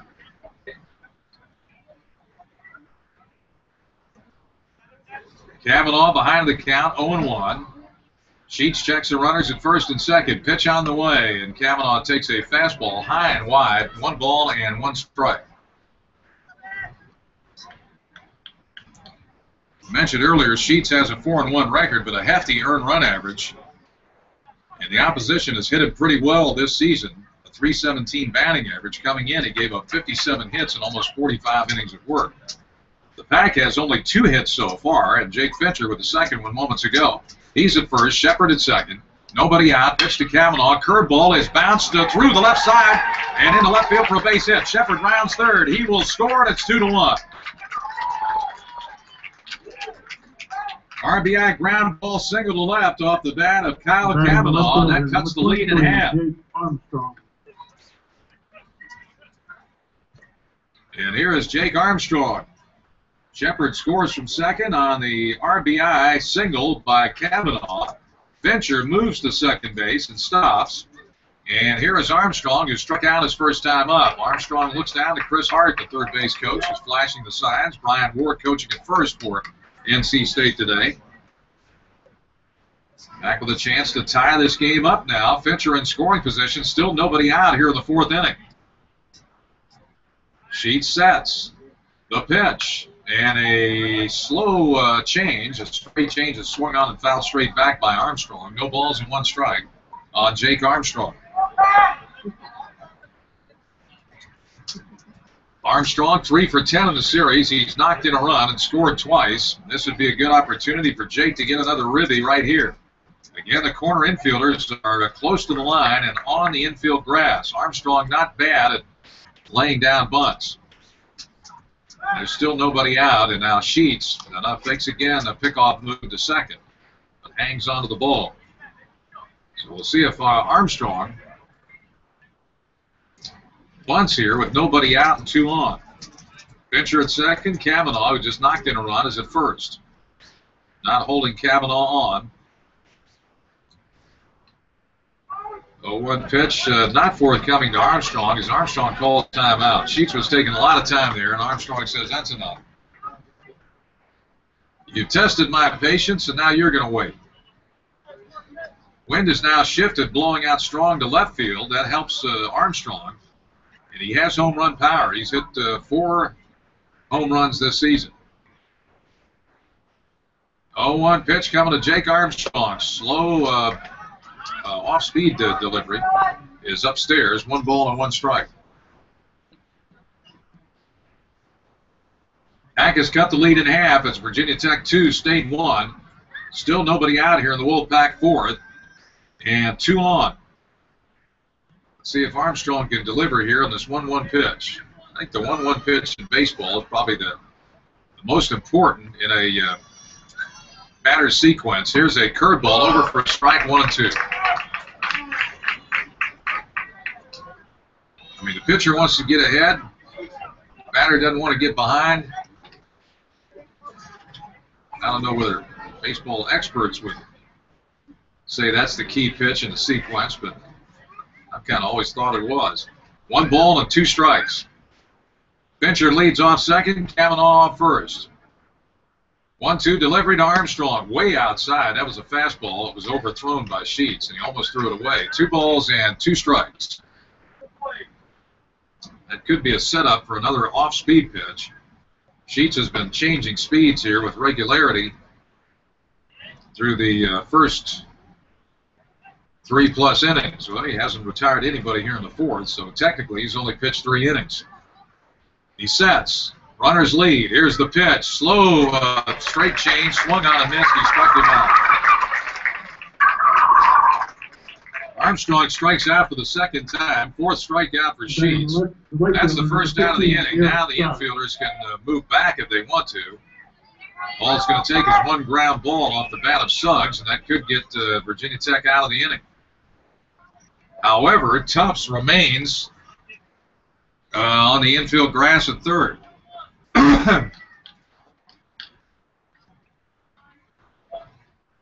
Now Now Suggs stands in, left-hander against left-hander. Here's the pitch on the way. Fastball inside and just off the plate. 1 ball and no strikes to Garrett Suggs, who was hit by a Sheets pitch. Raised him on the right leg his first time up. Suggs with a big day yesterday. Knocked in 3 runs. And had 4 base hits in the doubleheader as the Pack swept the Hokies. Here's the pitch. Fastball inside, missed again, 2-0. There's a lot of pressure on State yesterday, and winning a doubleheader is not easy. But the Wolfpack able to do it, coming from behind in Game 1 to win 9-4, and then hanging on in Game 2 to win 6-5. What a job Will Gilbert did coming in to face to a left-handed batter, Sean Kaselica, with runners on the corners, 2 out in the 9th. The man at third represented the tying run. And Will Gilbert struck out Kaselica on a beautiful curveball on an 0-2 pitch to seal the game and get the save. 2 balls and no strikes is the count to Garrett Suggs. Suggs should get something pretty good to hit right here. Runners lead off first and second with 1 out. Pack trailing 2-1. Here's the pitch on the way. It's over for a strike. That looked like a fastball on the outside part of the plate at the knees. Suggs took it for a strike. 2 balls and 1 strike to Garrett Suggs. Now the sun's trying to peek through the clouds again. And a lot of that heavy cloud cover that was over the ballpark has now moved away and past the left field fence and out that way. Here's the pitch. Big swing and a miss on a slow curve by Suggs. 2 balls and 2 strikes. So Sheets pulled the string right there with a slow breaking ball. Suggs way out in front. 2 balls and 2 strikes. Outfield playing Suggs straight away. The center fielder Jenko a little bit shallow in center field. And the wind blowing straight out again to center field. Left-hander against left-hander. Runners lead. 2-2 pitch to Suggs. It's tapped down the first baseline, fair territory, fielded by Kaselica. He'll win the race to the bag. Almost a collision between Kaselica and Suggs as Kaselica slid in to the bag and recorded the out. He got there just in the nick of time. So 3 unassisted is the putout, and the runners move up. Fincher to third and Kavanaugh to second. There are 2 outs now in the Wolfpack 4th inning, and here's the top of the order, Trey Turner. Turner's the number 2 RBI man for State on the year with 36. And a base hit here with knock in a couple more. Turner already has 1 run batted in this series. He's 0 for 2 today. So he's 2 for 11. He's due. Here's the pitch on the way. Fastball down low. 1 ball and no strikes. Well, this is a situation where you want somebody as good as Trey Turner at the plate. You got Fincher at third, Kavanaugh at second. 1-0 the count on Trey Turner. Here's the pitch on the way. A breaking ball, backdoor breaking ball taken. Looked a little low from up here, but called a strike by Olindo Maria, the home plate umpire, and the count is even to Trey Turner, 1 ball and 1 strike. Logan Ratledge would be next if Turner can keep the inning going. A base hit here would probably give the Pack the lead. State trails 2-1, top of the 4th. Sheets fires the pitch to Turner, a fastball up and away. 2 balls and 1 strike to Trey Turner. Turner came into action today batting .320. Brett Austin and Andrew Kisner both at .335. They're the 3 batters on the NC State team batting .300 or better this season. Here's the 2-1 pitch. Swung on and missed the let-up on a low pitch that was blocked by Zagunis. No advance by the base runners. 2-2 the count. The most effective pitch so far for Kit Sheets has been the change. If I'm Turner, I think I'm going to sit on that change. Turner could choke up a little bit and still get a piece of a fastball because it's only coming up there at about 85. Let's see if that's the case on the 2-2. Here it is, fastball, way outside and high, 3 balls and 2 strikes. So Sheets fouled me up there. He went with a fastball, but he was way out of the zone. 2 balls and 2 strikes. Base hit here probably scores 2. Fincher at third, Kavanaugh at second. for the top half of the fourth, 2 on, 2 out. And a guy that you want at the plate if you're a State fan, Trey Turner. The left-hander sets. Here's the pitch. There's a fastball wrapped toward the shortstop, Surham. He gobbles it up, throws quickly, quick release, and he had to. That was a close play at first. But he throws out Trey Turner, and that's the inning. Behind the back, strikes for a run on 2 hits, an RBI single by Kyle Cavanaugh, the big hit of the inning. No errors, and 2 men left on base. Through 4 innings, the package is stranded 6. We go to the bottom half of inning number 4. It's the Hokies 2, the Wolfpack 1. You're listening to NC State Baseball on the Wolfpack Sports Network. And the answer is approximately 2,800 miles, taking a total of about 41 hours to make the drive from Bel Air, Maryland to Corning, California. What do you think, Cav? Congratulations to Should we update the ACC scoreboard this inning? Yeah. Not just wait for it. Okay. TK's in downtown Blacksburg has many great specials and run all week long. On Mondays, Italian pizza's on special. Wednesdays are half-price wing night. And Thursday is Tijuana Sauce Pizza Night. We're trying to love by 7 points for free pizza. TK's up leading full-time.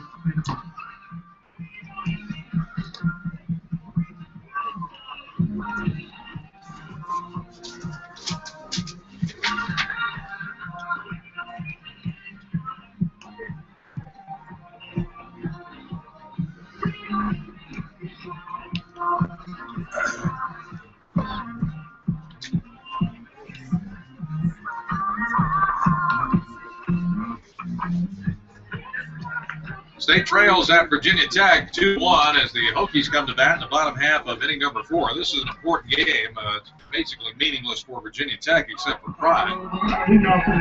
As there were some seniors on today's game, but for State, it's all about seeding for the upcoming Atlantic Coast Conference tournament. Pack was able to get into the tournament and guarantee a spot on the 10-team field last night by winning Game 2 of the doubleheader after a 9-4 win in Game 1. And Pitt losing twice to Notre Dame. So this is all about seeding and maintaining the RPI for State today. Here's Brendan Hayden taking the first pitch from Patrick Peterson for a strike as the Hokies bat in the bottom of the 4th. The pitch is bounced up there. 1 ball and 1 strike now to Brendan Hayden. Hayden leads the Hokies in home runs with 7 and runs batted in with 43. But he is not going to run here in this series and has struggled against NC State pitching. He is just 1 out of 10 in the series and takes this pitch low and away. 2 balls and 1 strike. But Hayden has enough power to hit it out of here, that's for sure. Left-hander against left-hander, 2-1 pitch on the way. Swing and a foul straight back. 2 balls and 2 strikes to the Hokies leadoff man, the designated hitter Brendan Hayden, who played second base in Game 2 of the doubleheader yesterday. Man, I mean, it's tough to win a doubleheader. And with all the pressure that State had on its shoulders yesterday, to beat Virginia Tech twice yesterday and get into the ACC tournament, that's a heck of a feat. Here's the 2-2 pitch, fastball inside, 3-2. Last thing Peterson wants to do is put the leadoff man aboard via bases on balls.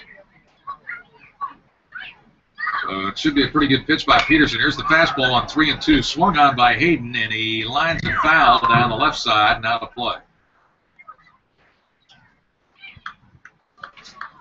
Patrick Peterson could throw in the low 90s, and that pitch there, although we don't have a gun at the ballpark, was probably in the low 90s. His fastball, 89 to 91. He got a curveball in the change. And the thing with him is keeping the ball low. Here's the 3-2 pitch, and it backed him off the plate and just ticked the bat. That was one of those, you're trying to get out of the way as a left-handed batter. The pitch is so far inside, you pull your hands up a little bit, and the ball hits the nub of the bat. Well, foul ball. Count remains 3-2. Let's see if Patterson tries to buzz him inside again. Here's the windup of the pitch, and he swings and lines one toward the center fielder. But Fisher coming in, he misjudged it, makes a diving catch. Wow, that ball was hit hard. I thought Fisher was going to have to go back too. He did. He paused for a moment and then saw that ball was going to die in front of him. He ran like the wind, dove head first, and came up with a diving catch on Brendan Hayden. Another web gem the hard way this time for Jake Fincher. As Hayden lines out to the Wolfpack's center fielder. Man, Fincher has made some incredible catches this season. And here is Phil Soretta, the left fielder. He's been a tough out the entire weekend for Pack pitching. Here's the delivery, and it is let up low and outside. Fincher, remember that catch he made against East Carolina on April the 1st? A tremendous diving catch in right center field with 2 outs and the bases loaded. And that catch made ESPN's top 10 highlights. Here's the 0-1 pitch. It's stroked up the middle. Diving catch by Ratledge on 2 hops. His throw off balance almost gets Phil Soretta, but Soretta beats it out. Great job by Ratledge on a 2-hopper to his right up the middle. He dove for it, gloved it, and then tried to throw the lane on his side, and still got the ball to first base on 1 hop. Well, it's an infield single for Soretta. 1 on, 1 out for the Hokies. And let's check this Atlantic Coast Conference scoreboard for you. The game that we're watching more closely than any of the others is Virginia and Wake Forest. For the simple reason, if State would win and Wake would lose today, State would be the 8th seed in the ACC tournament next week, and that's the highest seeding that State can get in the situation it's in right now. First pitch to Kaselica is a little bit low on a breaking ball. 1 ball and no strikes. Bottom of the 4th, and when you know it, Wake Forest leads Virginia 1-0. If State wins and Wake wins today, State would be the 9th seed.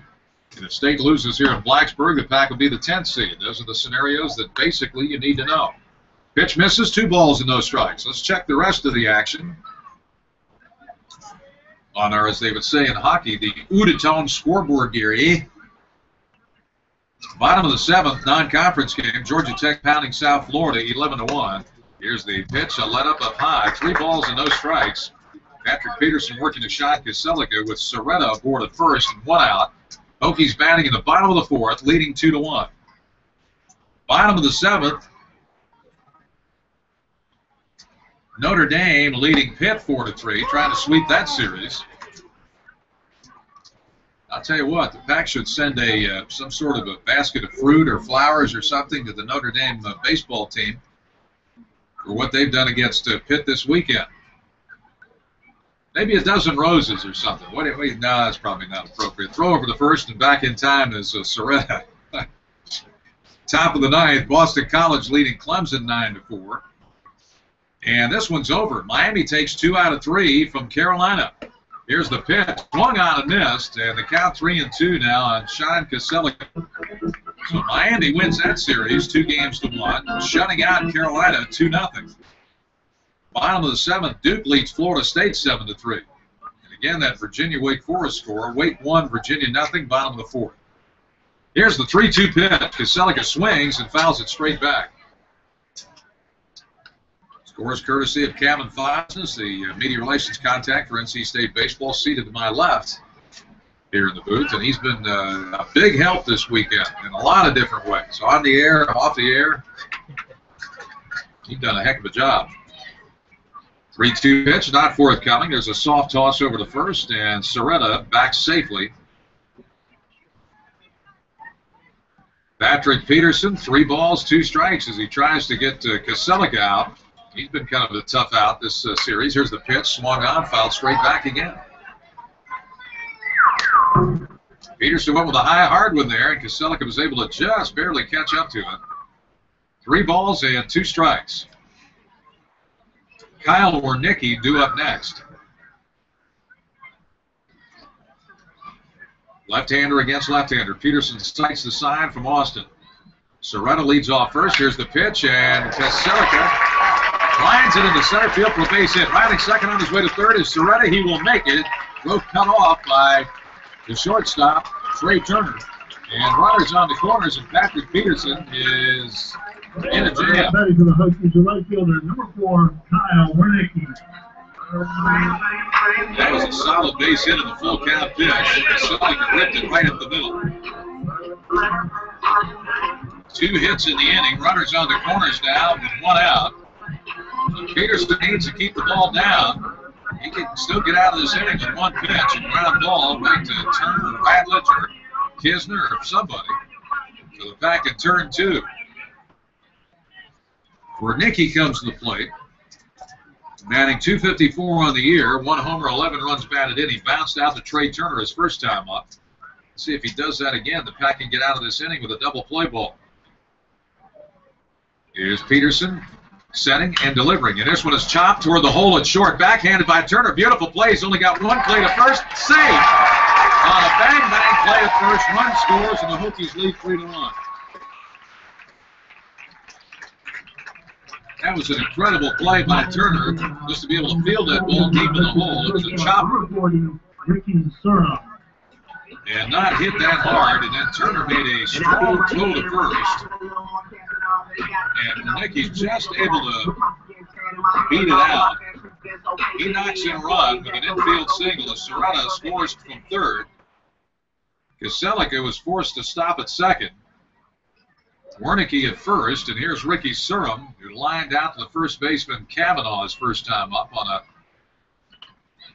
play that, well, there was an argument about it because Kavanaugh caught the ball, had it for about a second, and then dropped it. And the first base umpire, David Savage, said that you held it long enough.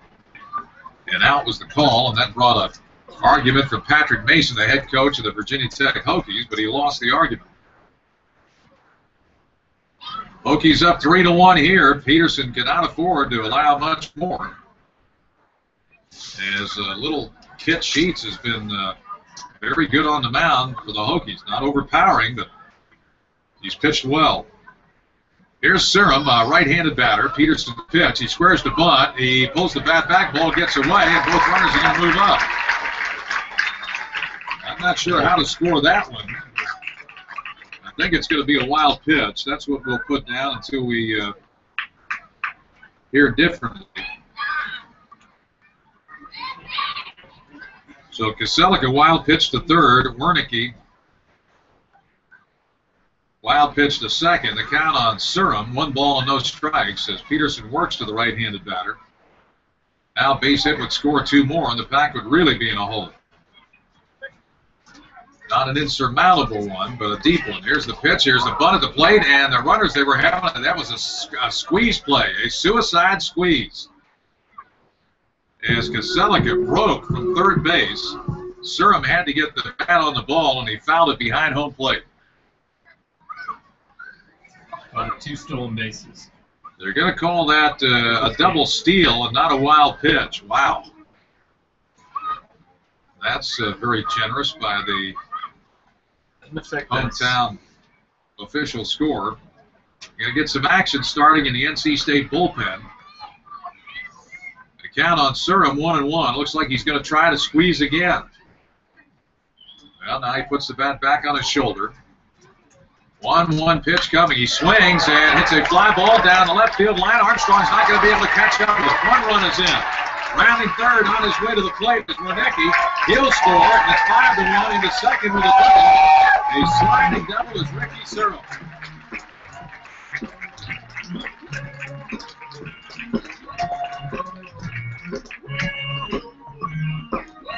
A 2-run double down the left field line, kind of a looping liner, and Armstrong had to run a long way to get to it. And he was able to beat the throw by Armstrong to second base. And head first slide, he got in there. A 2 RBI double. And it's a 3-run fourth for the Hokies. They lead at 5-1. Still only 1 out in the inning.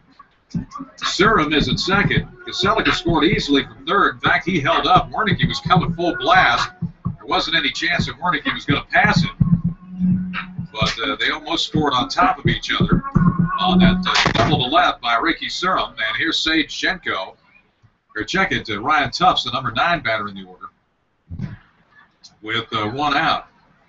Surham leads off second. Pack in trouble here in Blacksburg in the 4th, trailing 5-1. Here's the pitch. Led up inside, 1 ball and no strikes. Here's Elliott Aben out of the NC State dugout looking toward the bullpen. But a right-hander just started throwing within the last 90 seconds. So I think Aben is going to have to buy some time here. And it looks like now two pitchers are up, and they look like they're both right-handers. The bullpen is way far away behind the right field fence, so it's very hard to identify who's out there. And I know what arm they're throwing with. And they're both right-handers. Basically, I think Elliot Avent just going out there to take up some time. And the home plate umpire, Bill Nadia, knows that. And so he's coming out to say either coach make a pitching change or head back to the dugout.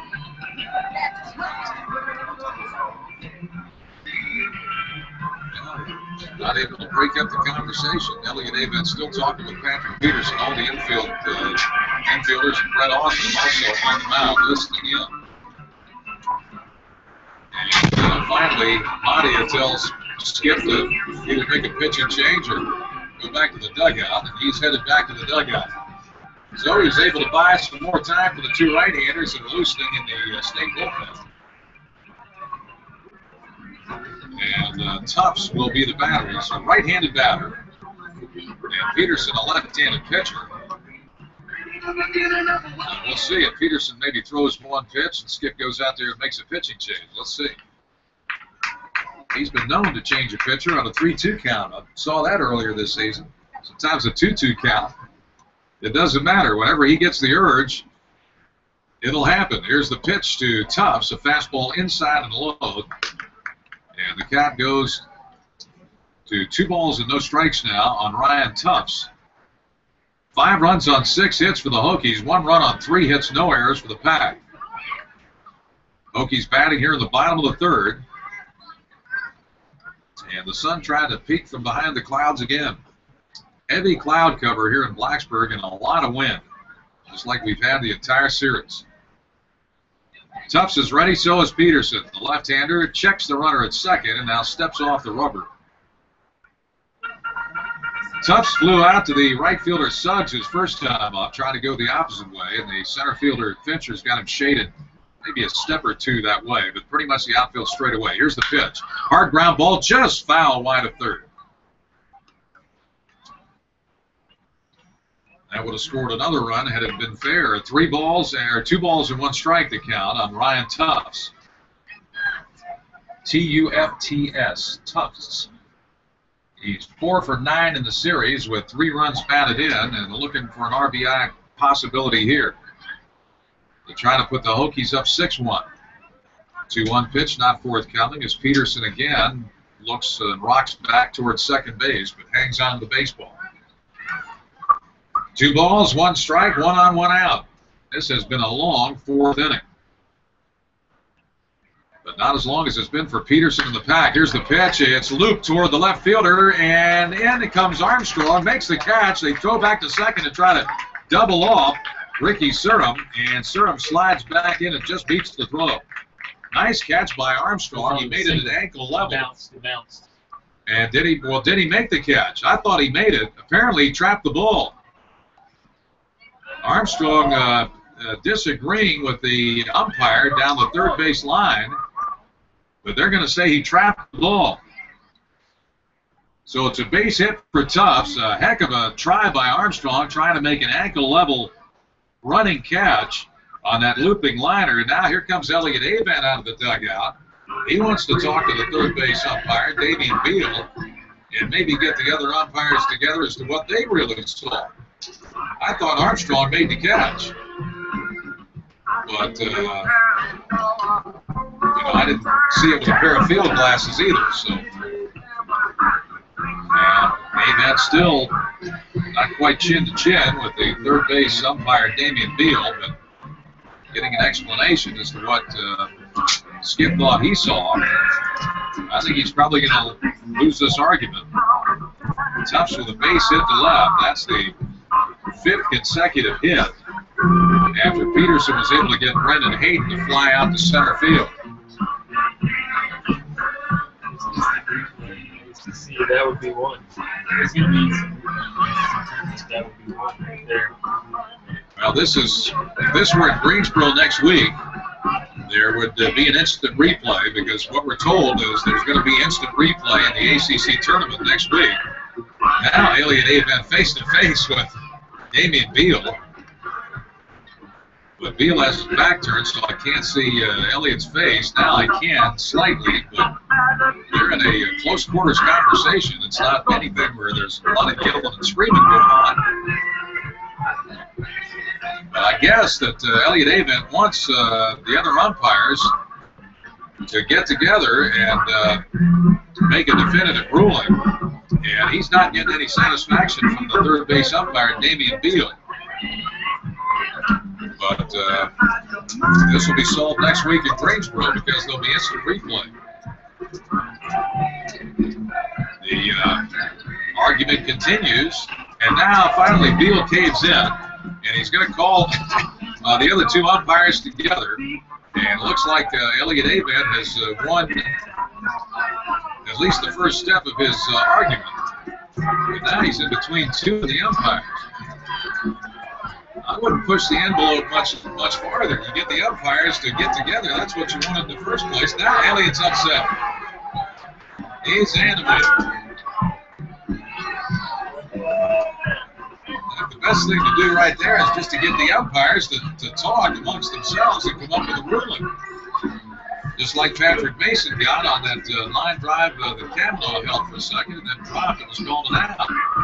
And now it looks like the umpires are going to get together. Elliott Avent heads for the NC State dugout, so he was finally able to get to the third base umpire, Damian Beal, talk with the other two umpires.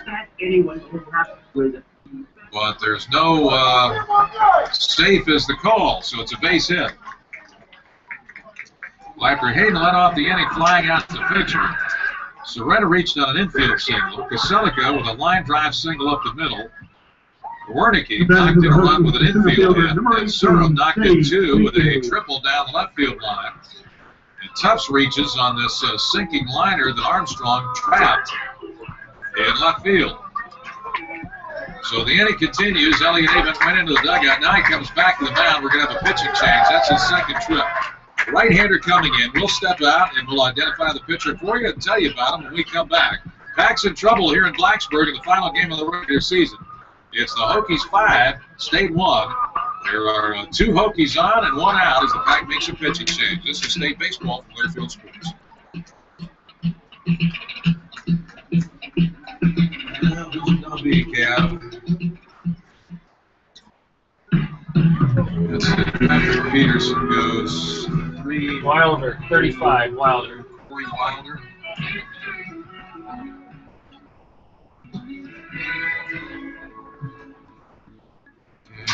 He's up 6 hits, 5 runs, all earned, walks 1, strikes out 1. And the new pitcher is Corey Wilder.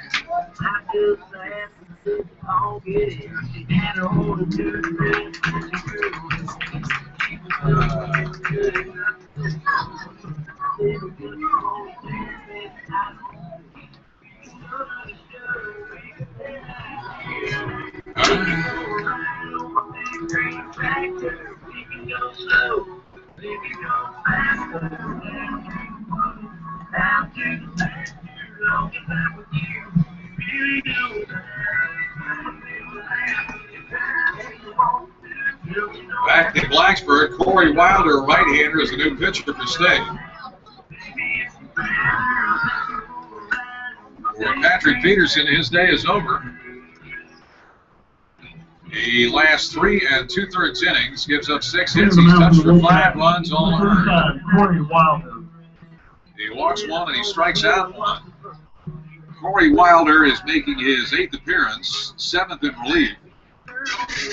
He's 0-1 with a 7.04 earned run average. He's only pitched 7 2/3 innings this season. He's given up 4 hits and 6 earned runs.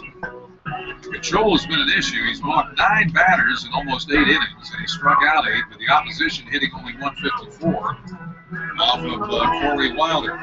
So Wilder takes over, and he comes into a pressure situation. It's his job just to shut the door here and not allow the Hokies any more runs. They put a 3 spot up on the board here in the 4th. on 5 consecutive base hits. The big ones, an RBI infield single off the bat of Wernicke, and Surum's RBI double down the left field line that played at 2. Corey Wilder is a freshman right-hander from Lima, Ohio, and he's been more active since late April. He won a career-high 2 2/3 innings on Tuesday against Radford. He pitched really well, in fact, the best that I've seen him pitch all year. He didn't allow any hits. He didn't allow any runs. He walked 3 and struck out 4 in his best outing of the year. Usually he averages about 1 inning of work. He went 2 2/3 against Radford on Tuesday, and he was mowing them down. And Elliot Abed is hoping that the same thing will happen in this ball game. That Wilder will come on and he'll slam the door. 6 batters have already come to the plate here in the 4th inning for Virginia Tech. And Wilder will be facing the top of the order, and Sage Jenko. Now, Jenko is a left-handed batter, Wilder a right-handed pitcher. But Skip playing a hunch here and going with the right-hander Wilder. Let's see if his performance against Radford carries over to Blacksburg, Virginia. Radford's only about, 20 minutes away from here. That, of course, has nothing to do with Wilder's ability to pitch in this game, but he did pitch well in a nearby location. There's Jenko standing in, 1 for 2. Singleton scored in the first. Runner's going, and now they got him picked off. They got the runner hung up between second and third. Here's Ratledge, the second baseman, flips to Kisner. Kisner runs it back towards second, flips to Turner for the out, and the other runner moves up, Tufts. That's a big out. Both runners broke before Wilder delivered the ball. Somebody yelled to Wilder, they're going. He stepped off the rubber, and the rundown ensued. So that was a rundown 1 to 4 to 5 to 6. And Surum is cut down on the rundown. I would assume that's a caught stealing, technically. And so there are 2 outs in the inning. Jenko takes the first pitch from Wilder over for a strike. The Tufts will get a stolen base on that rundown with the lead runner Surum being cut down. Tufts in scoring position. There are 2 outs, and it's getting dark again, and feels like it's going to pour down rain here in Blacksburg. 0-1 pitch is coming from Wilder. Jenko takes a breaking ball down low. 1 ball and 1 strike.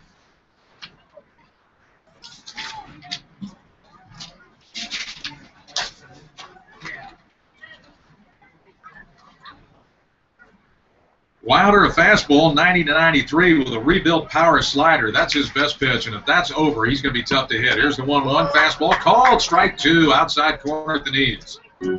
I'll tell you, that what he was throwing against Radford, he threw a lot of those power sliders. And that's a pitch that looks like a slider, and then the bottom kind of drops out on it. Wilder trying to develop an off-speed pitch, basically a 2-pitch pitcher right now, but if they can get that power slider over, that might be enough for today. Here's the 1-2. There's a fastball looped toward left field. In comes Armstrong, and he can't handle it. It's off his glove. Finally, third on his way to the plate is Tufts. He'll score 6-1. Virginia Tech. Armstrong trying to make another spectacular catch. This time he had the glove up, but he couldn't quite squeeze it. Looked like it might have hit off the heel of his glove. And it'll be interesting to see how I think they're going to have to score that as a base hit. Yes. Yep. Although Armstrong did have a play on it, it will be a base hit. So Jenko knocks in a run. As Tufts scores from second, it's a 4-run Hokie 4th inning. And here's Perez, another left-handed batter. Here's the pitch on the way. Fastball outside. 1 ball and no strikes. Nobody up in the NC State bullpen now. The other right-hander that was loosening has taken a seat. And no activity in the Hokies bullpen so far, as Kit Sheets has pitched very well. Not overpowering by any stretch of the imagination, but he's pitching. Here's the delivery outside. 2 balls and no strikes now to Perez. Perez will be the 8th man to bat for the Hokies in this 4th inning. We've said on many occasions this weekend that the Hokies have enough offensive firepower to compete against most ACC teams. It's their pitching that's been the weak link, but today, Kit Sheets has stepped up. 3 balls and no strikes now. The count on Alex Perez. Perez tripled to right center his first time up and scored. He flew out to Armstrong his second time up, so he's 1 for 2 today.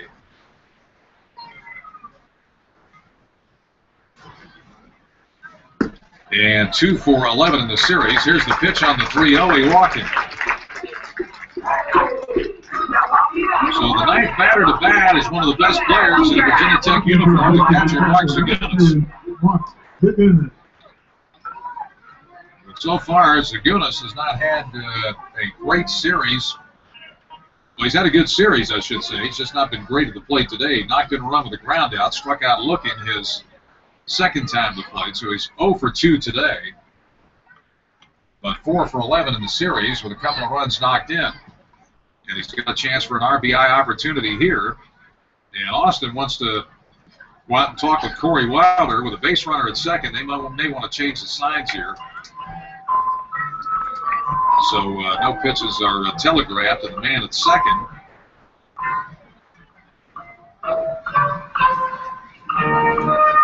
Who is Jenko. Doesn't try to steal any signs and let Zagunas know what's coming. Perez at first on the 2-out walk. Jenko at second. He reached moments ago on a RBI base hit to left field that Armstrong tried to make a shoestring catch on and couldn't. Wilder sets, checks the runners. And the pitch not forthcoming to Zagunas as he wheels towards second base but hangs onto the ball. That sends Jenko scurrying back to the bag. Jenko is the best base runner for Virginia Tech. He's the fastest man they have. He's at second with 2 outs. Here's the pitch. Zagunas swings and fists one to a diving Cavanaugh who makes the catch on the little looper. And that's the inning. That ball looked like it was off the end of the bat, and Cavanaugh had to dive and lay out to his right to come up with it and nipped it out of the air for the out. But the Hokies, on that soft line drive by Cavanaugh to end the inning, the Hokies come up with 4 runs. 1, 2, 3, 4, 5, 6 base hits. No errors and 2 men left on base. Pack's got some real catch-up baseball to play now. Heading to the top of the 5th. It's the Hokies 6, NC State 1. This is Wolfpack Baseball from Learfield Sports.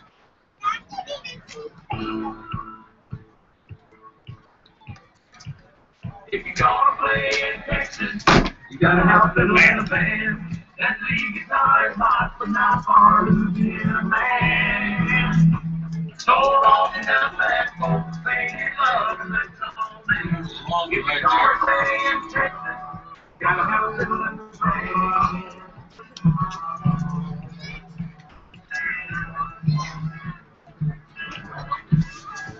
I remember down in Houston, we were pushing on school.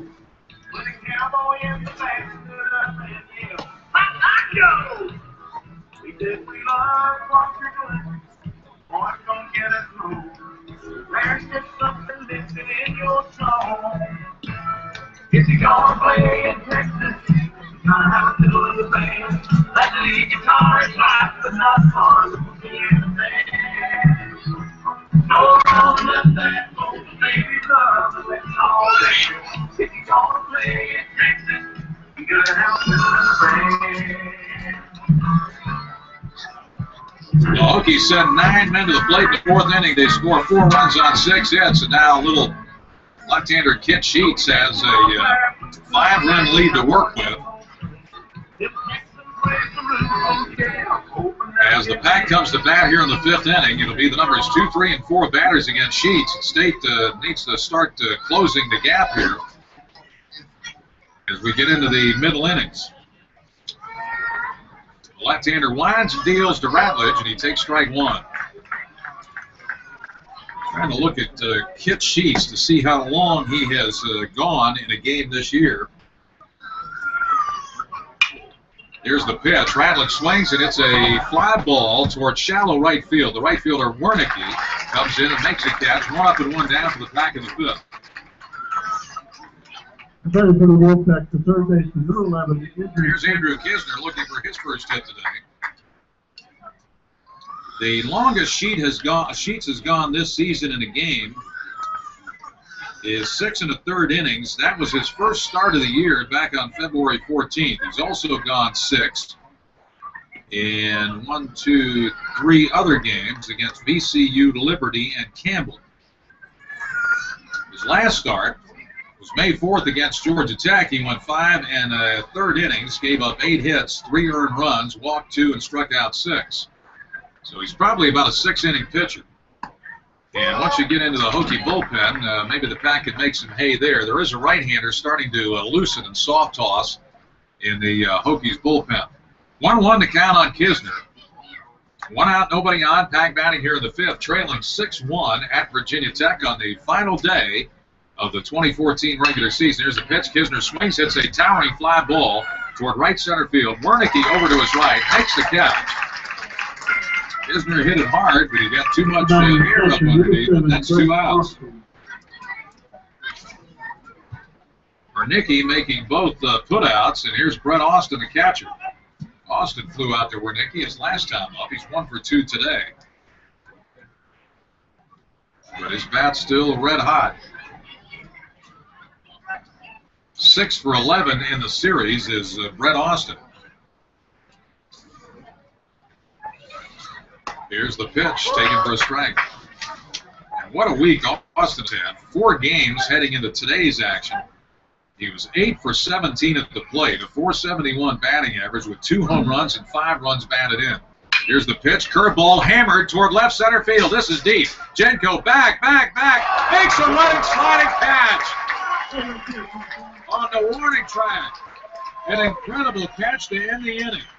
Jenko, with the great speed that he has, put it hard to his right. I thought that ball was going to hit the wall, but Jenko got there and made a sliding grab on the seat of his pants, sliding right into the wall, about 380 feet away from the home plate. Wow.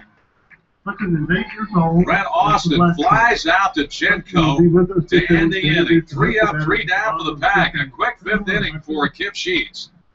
Hokies come to bat in the bottom of the 5th. They've got a 6-1 lead here in Blacksburg. This is State Baseball from Learfield Sports. That was incredible. That was a great play. I think that's good. That's an ESPN Top 10 Web Gem highlight right there. But of course, yeah, it's not on television. That'll teach him not to have ESPN 3, right? That'll teach him.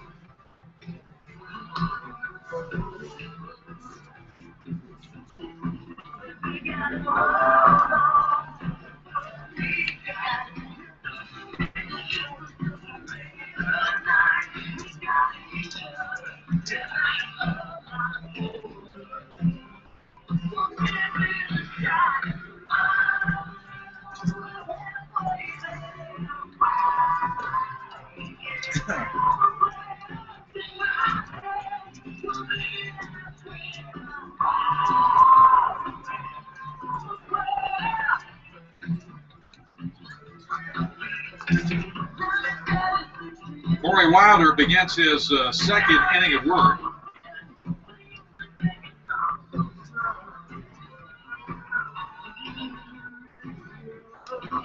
And he will be facing Brendan Hayden, who led off the 4th, Bill Sorretta, and Sean Kaselika.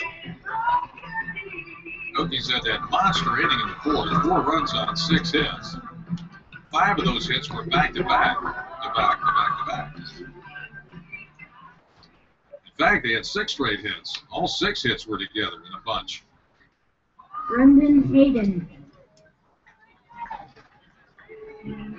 Here's the Hokies home run and RBI leader, Brendan Hayden. He's 0 for 2 today. He's grounded out and lined out.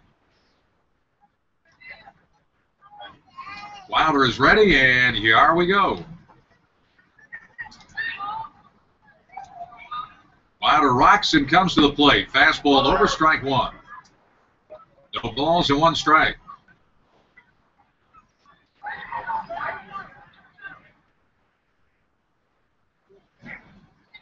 0-1 pitch on the way. There's the power slider. Just missed down low.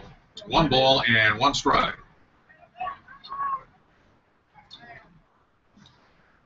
The Hokies have the worst pitching in the Atlantic Coast Conference, or they have had this season. They lead the conference with the highest ERA, but Kit Sheets has been very, very good today. He's held the pack to 1 run on 3 hits through 5. Not overpowering, maybe 85 on the fastball, 86. 2-1 pitch is ripped toward fairly deep left field. Back goes Armstrong and makes an over-the-shoulder catch as he hits the warning track. That ball was hit hard. That might be the hardest hit ball we've seen all day long. That and the one by Austin. The Genco tracked down with that sliding grab about 380 feet away from home plate in left center. And the Wolfpack top of the 5th. Those 2 balls were blistered. 1 out, and here is Phil Soretta. 1 for 1 today, walked an infield single and scored in that big 4th inning. Here's the pitch, high fastball. 1 ball and no strikes to Soretta. He's had a really good series for the Hokies.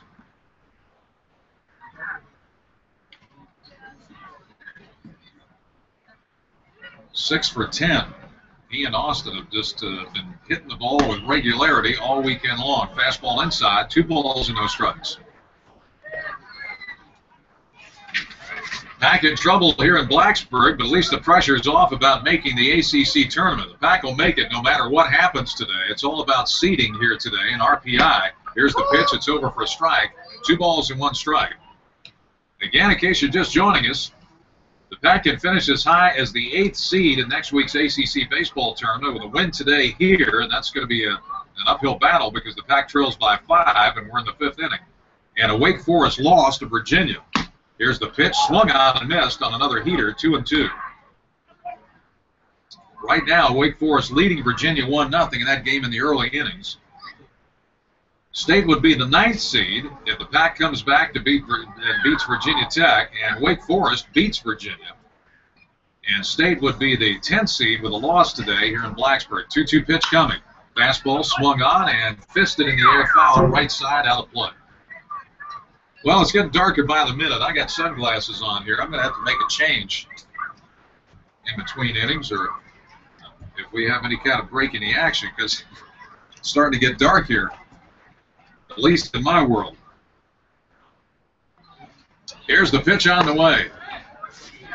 It is up high, 3 balls and 2 strikes to Phil Soretta. Hokies lead at 6-1, batting in the bottom of the 5th. Update on the Virginia-Wake Forest score, bottom of the 6th. Wake leads Virginia 3-1. Where are the Cavaliers when you need them? Here's the 3-2 pitch. Fastball a little bit low, and it's a ball. The 3-2 pitch misses for Corey Wilder, and Soretta aboard at first. He's been on base all 3 times today. 2 walks now and an infield single. Here's Kasilica. Heavy cloud cover again, and dark clouds starting to move in once again. Temperature dropping here in Blacksburg. And the wind howling out to straightaway center field. Left-hand batting shot, Kasilica stands in. Soretta with an average lead at first. Here's the pitch down low, ball 1. A right-hander loosening up in the NC State bullpen. Might have been the same right-hander that was up when Wilder was throwing as well. It is back up again. Wilder comes with the 1-0 pitch to Kasilica. It's a fastball high and wide, 2 balls and no strikes.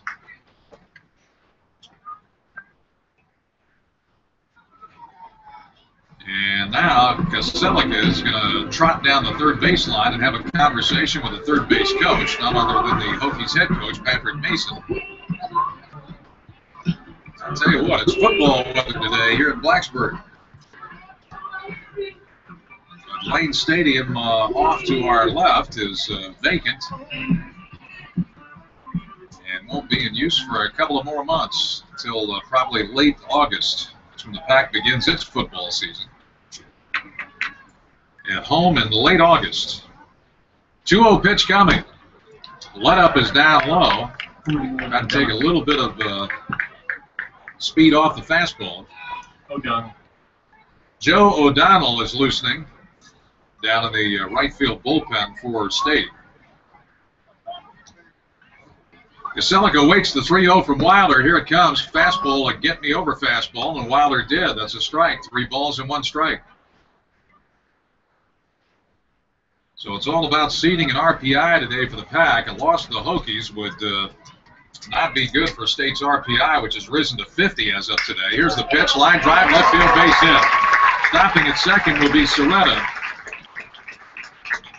And Gaselica with his second hit of the game. Man, these Hokies can hit the ball. Just because you have a record of 20, 31, and 1, and you're 8 and 21 in the ACC doesn't mean that you can't hit it. It's just that you might be lacking in some other areas. Usually, though, it's a combination of everything. But the Hokies entered the weekend as tied for second in the ACC in batting. Elliot Avent walking out slowly to the NC State dugout. He looks to the home plate umpire, raises one finger with the left hand. I don't know whether that's wait a minute, I'm not ready to make a pitching change, or I want the left-hander. Now he taps his stomach with his left hand. I'm not exactly sure what that means either. He wants a new pitcher. He wants a left-handed loosening. This will be a right-hander. Joe O'Donnell coming in. We'll step out to these messages. State's in trouble in Blacksburg. It's the Hokies 6, the Wolfpack 1. Hokies batting here in the bottom half of inning number 5. This is State Baseball from Learfield Sports. Okay, Wilder didn't last too long. We got Elvis on the PA. Elvis is in the house.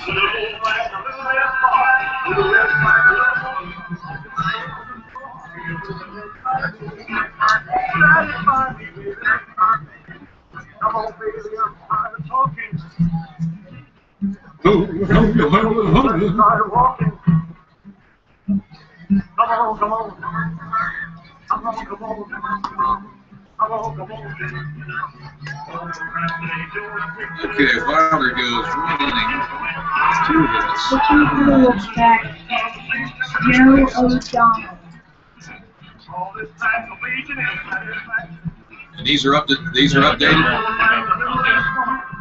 Takes a second. I mean, you do what you can do. I don't want to get in your way. No, no problem.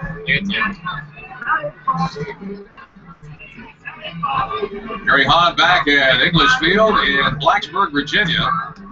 We have a pitching change. Joe O'Donnell comes in for Corey Wilder. Patrick Peterson went the first 3 2/3 innings, gave up 6 hits, 5 earned runs. Corey Wilder is leaving now. He's pitched an inning. He gives up 2 hits, no runs, but the runners on board are his responsibility. Soretta at second and Gaselica at first. Wilder walked 2, didn't strike out anybody. Now Joe O'Donnell is on. O'Donnell pitching for the 15th time this year, Olin relief, 3-0, no saves, a 4.23 earned run average. The opposition batting 223 off of him. Almost 28 innings of work, 23 hits, 16 walks in almost 28 innings, and 26 strikeouts for Joe O'Donnell.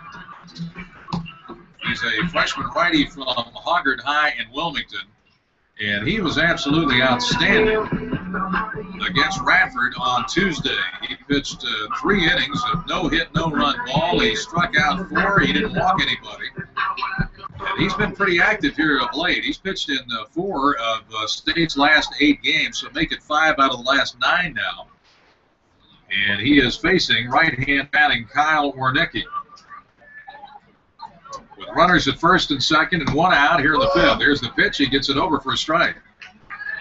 O'Donnell has had some command issues. We mentioned the number of walks. He has a semi-sidearm motion. Fastball about 88 to 90 with sinking motion. He's got the slurve, which is an in-between curve and slider.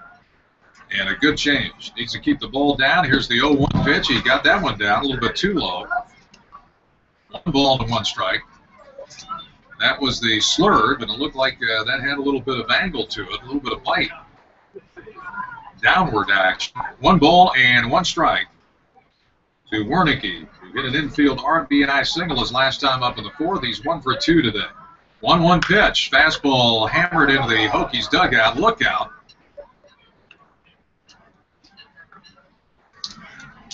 Save Jenko, the center fielder for the Hokies, had to duck and get out of the way. He was standing outside the protective dugout fence and almost got hit with that hard ground ball. 1-2 the count on Wernicke. Runners lead off first and second. Here's a big slurve outside. Check swing. He didn't go around, says first base umpire David Savage. The count on Wernicke, 2 balls and 2 strikes. Phil Serreta, the base runner at second. Sean Kaselica at first. They were inherited by Joe O'Donnell. Put on by Wilder, who went an inning and has given up 2 hits and walked 2. O'Donnell sets. 2-2 pitch to Wernicke. It is a slurve outside. 3 balls and 2 strikes. Outfield playing Wernicke pretty much straight away. That cannot afford to give the Hokies any more runs. They're up 6-1 here, batting in the bottom of the 5th. And then State's going to have to find a way to somehow get to little left-hander Kit Sheets and get into that bullpen. Right-hander continues to throw in the Hokies bullpen. No action in the State bullpen. O'Donnell fakes a pickoff move to second, hangs on to the ball. 3-2 the count to Kyle Wernicke. We've got some finals on this final day of action involving ACC teams, and we'll run it by you when we get a chance.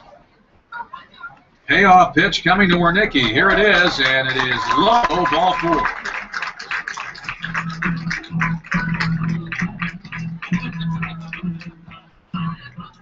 Well, that's the first walk given up by O'Donnell, and the first man he faces.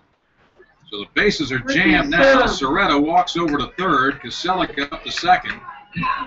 Wernicke is at first, and here is Ricky Surum. Surum with a 2-run double his last time up in that big Hokie 4-run 6-hit fourth. Runners at every base, 1 out. That's the bad news. Good news is the Pack can get out of this inning with 1 pitch and a double play ball. Here's the pitch, and it's rocketed towards straightaway center field. The wind's got it. Fincher back, but he's got room, makes the catch. Tagging at third is Serreta. He'll score. Tagging from second and moving to third is Kaselica. And the Hokies are up 7-1. That'll be a sacrifice fly off the bat of Surum. And he knocks in another run, his 3rd of the game, on the fly ball to straightaway center. Serreta scores to make it 7-1 from third. Kaselica tags up, moves from second to third. And Wernicke remains at first. Here's Tufts, the third baseman, and he's been a tough out for the Pack in this series. He's 1 for 2 today. And 5 for 10, a 500 batting average against State pitching in this series. Right-handed batter, here's the pitch. A slurve is down low, ball 1. Out of the conference, Georgia Tech beats South Florida and pounds USF 12-5. That's a final. Notre Dame sweeps the series with Pitt, winning 5-4 today to end the regular season. Here's the 1-0 pitch. Slow slurve is inside. 2 balls and no strikes. Bottom of the 10th, Boston College and Clemson. Clemson's come back to tie this game at 9. Clemson had a 5-run night against the Eagles. How about that? That ball game at the bottom of the 10th. Here's the pitch, missing down low. 3 balls and no strikes. Joe O'Donnell laboring as he walked the first man he faced. Wernicke was able to get Surum on a fly ball. He scored a run from third. Miami takes 2 out of 3 against Carolina, wins today, shuts out the Tar Heels 2-0. Here's the pitch. It's over for a strike. That was a let-up. 3 balls and 1 strike. Duke beats Florida State. How about that? Blue Devils a much improved team this year. They're going to the ACC tournament. And Wake Forest leads Virginia. Wouldn't you know it? 3-1. Demon Deacons over the Cavaliers in the bottom of the 6th. Here's the pitch on the way. Line drive, left field. Here comes Armstrong in. Makes the running catch at knee level. And that retires the side. In the 5th, the Hokies get a run. There were no errors. On 1 hit, a sacrifice fly, a walk, there were no errors. And NC State won. 2 men left on base. Another round of applause for Hudson. We go to the 6th. It's all Virginia Tech. The Hokies 7, the Wolfpack 1. We still have a ways to go. So don't go away. This is State Baseball from Learfield Sports. Across the New River Valley.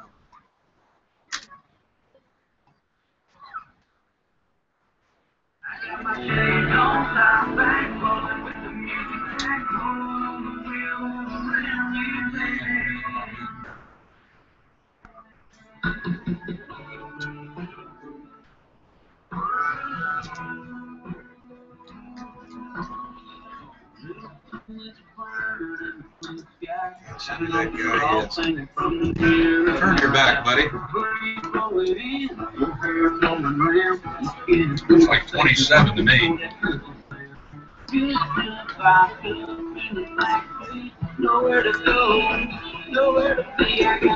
Mark Krupp.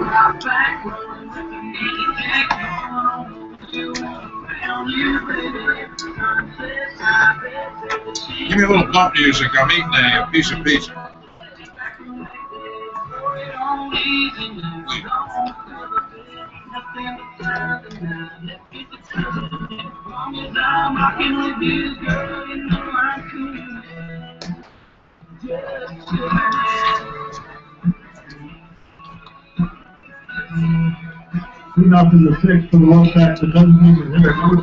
State's got some work to do as it comes to bat here in the 6th. Chance Shepard will lead it off, followed by Jake Fitcher and Kyle Kavanaugh against crafty little left-hander Kent Sheets. Sheets, they list him at 5'10". He looks smaller than that, 170 pounds. Left-hander out of Midlothian, Virginia, which is a Richmond suburb. He works to Shepard. Here's the first pitch to him. It's over for a strike.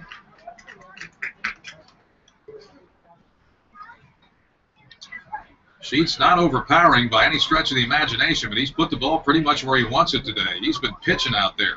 Here's the 0-1. Line drive, right field, base hit. Shepard aboard. Maybe the Pack can have a big inning here and get back in this thing. The play, the center fielder, number 30, Jake Fincher. We congratulate the NC State softball team. Winning today in the Athens Regional and is now just 1 win away. First ever Super Regional. From their first ever Super Regional. A Super Regional win. In fact, they if they can get one more win, they'll be going to their first ever Super Regional in the NCAA. Here's Jake Fitcher standing in. The right-handed batter takes the pitch from the lefty over for a strike. That was a breaking ball. Here, the Pack has won its way into the ACC baseball tournament with a doubleheader sweep last night. And Notre Dame's 2 wins over Pitt. But now trying to get at least as high as 8. And falling behind the Hokies of Virginia Tech. Another breaking ball taken for a strike by Fincher, 0-2. Shepard aboard here in the top of the 6th will lead off single. Fincher behind in the count 0-2, so he's going to have to protect the plate. Fincher 1 out of 2 today. Runner leads off first, a very short average lead. Here's the pitch. Fincher swings, fouls it straight back.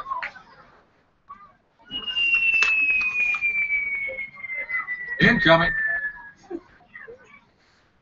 7 runs on 9 hits for the Hokies, 1 run on 4 hits for the Pack. It's been clean, no errors in the ball game, although there was one questionable call that went to a hit.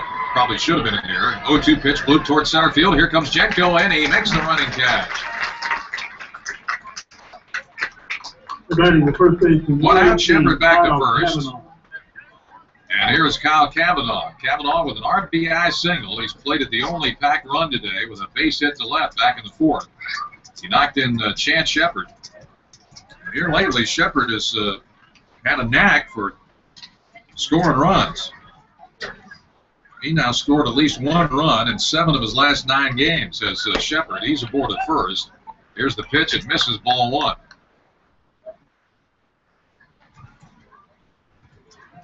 A lot of people think, well, that's just ho-hum, you scored a run. Well, that's very valuable. Here's the pitch on the way. It's over for a strike. I mean, if I went 0 for 3, I wouldn't feel too great about it, but if I scored 3 runs, I'd feel a lot better. That meant I got on base 3 extra times.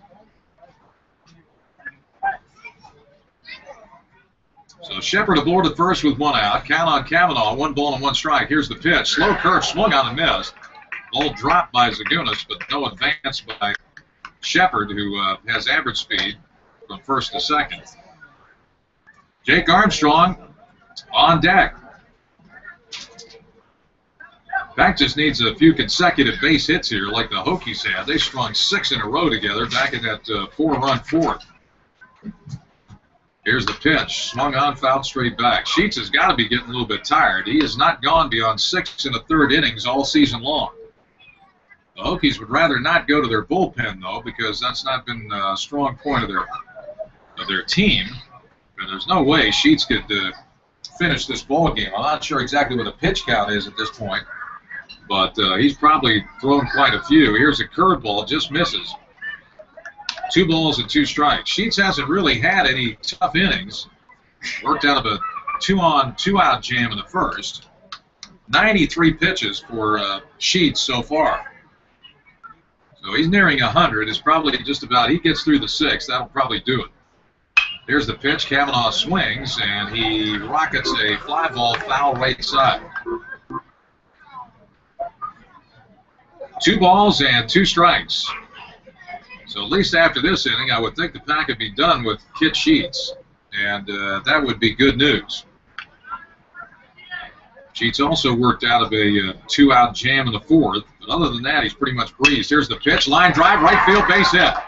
Shepard's going to have to stop at second, but that's a base hit for Kavanaugh, his 2nd of the game.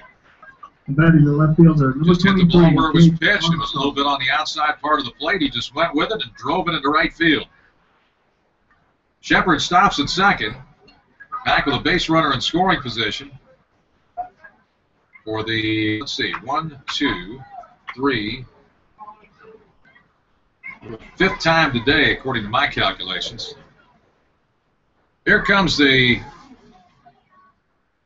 head coach of the Virginia Tech Hokies, Patrick Mason, out to the mound to talk to Sheets. We do have a right-hander loosening in the bullpen, and we have a call to the bullpen. That's going to be it for Sheets. 17. So we'll see if this game changes. And it's coming in for Virginia Tech. Will be Luke Scherzer. It's either Scherzer or Mac Clark. We'll identify it for you when we get back. We're going to step out for these messages. Hokies lead 7-1. Back batting in the 6th. This is State Baseball from Airfield Sports. I'm sorry, who did you say that is? 17. 17.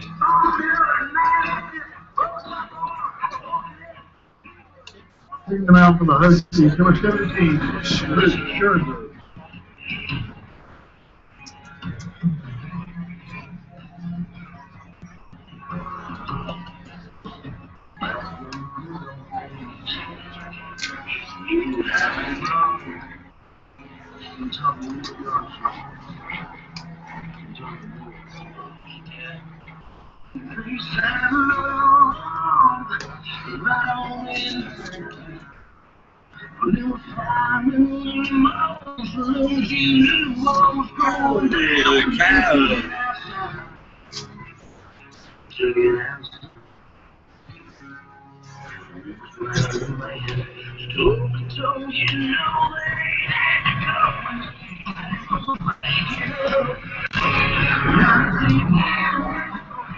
Back at English Field on the Virginia Tech campus, Virginia Tech's Kit Sheets pitches well, but he is finished for the day. He goes 5 1/3 innings. He gives up only 5 hits, 1 run. It was earned, and the base runner is on right now for the Pack are his responsibility. He walks 2, he strikes out 4, and now Luke Scherzer is on for the Hokies. Scherzer appearing in his 25th game, all in relief, 2-2, record with 5 saves. He's their saves leader. 4.34 earned run average, 37 innings, 37 hits, 15 walks in those 37 innings, and 21 strikeouts. The opposition hitting .259 off of Scherzer, who has appeared once so far in this series. And it was, well, he didn't even pitch an inning. He walked 2 and gave up 1 run. Didn't give up any hits. So this is his 2nd appearance of the series, and he's going to be facing Preston Palmero, a pinch hitter, a left-hander to go up against the right-hander Scherzer. Jake Armstrong, a right-handed batter, pinch hit for here by Preston Palmero in the 6th. Here's the delivery. It's a ball low and away. 1 ball and no strikes.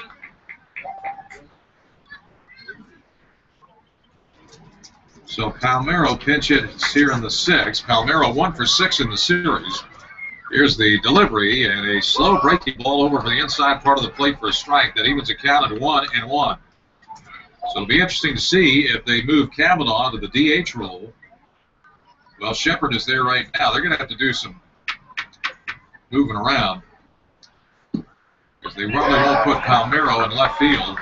They will move him to first base. I'm not sure whether Kavanaugh can play left field. Pitch is taken for a strike. So we'll have some defensive changes for you at the end of this 6th inning. 1-2 to count on Palmero. Runners lead off first and second. Palmero with a looping liner to left for a base hit. Second hit of the series for Preston Palmero. Looping liner to left field that dropped right in front of the left fielder, Phil Soretta. Chance Shepard stops at third. Kavanaugh moves up to second. Palmero at first. The bases are loaded with Wolfpackers, and here's Garrett Suggs. Check that. They're going to pinch hit for Suggs. Bobby Riley. They're going with a left-handed batter, but Suggs has 2. And this is Bobby Riley pinch hitting for Suggs, who was 0 for 1 today, but 4 for 7 in the series. Here's the pitch to Riley, and it misses, ball 1. Shepard on at third. Kavanaugh at second. Palmero at first. Bases loaded. Here's the pitch with 1 out. It's over for a strike, and that evens a count at 1-1 on Bubby Riley. Riley has struggled for the most part at the plate this year for State, batting just .191, 21 hits and 110 plate appearances with 13 batted in. 1-1 pitch, and he takes the breaking ball inside, almost hit him. 2 balls and 1 strike. Riley just wants to get the bat on the ball and get it out of the infield. Riley pitch hitting for Suggs here in the 6th. Here's the 2-1. Swings and a chopper toward the second baseman, Perez. He'll go to the shortstop, Surum for 1, and that's all they'll get. The run scores on the force, and that's a run batted in for Bubby Riley. And it is 7-2. So Shepard scores from third. Kavanaugh moves over to third. Palmero is cut down 4-6 on the force. There are now 2 outs in the inning. Riley aboard at first, so runners on the corners with 2 outs. At the top of the order, and Trey Turner. Here's the pitch taken for a strike. No balls and 1 strike to Turner, who's due. He is 0 for 3 today. And just 2 for 12 in the series. And he had been swinging a hot bat before coming to Blacksburg. So you got to figure it's just a matter of time with the kind of talent Trey Turner has. Let's see if he can get it done against the right-hander Luke Scherzer.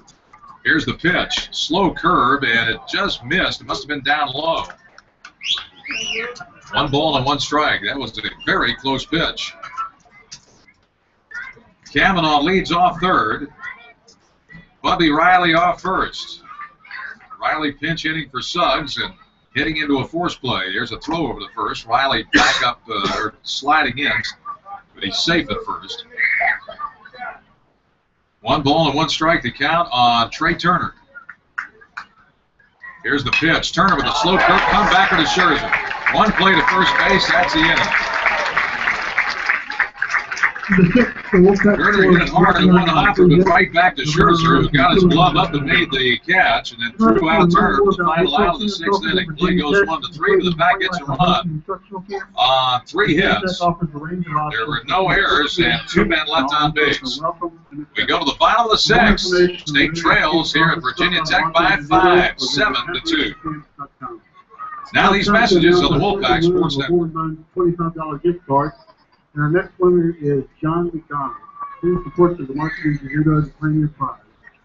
Also time for the Texas Trot Texas first out, Texas Friday. With the Virginia Tech batting gets walked in the next half inning. Ray Scott will win a voucher bid for a free appetizer at Texas Tech.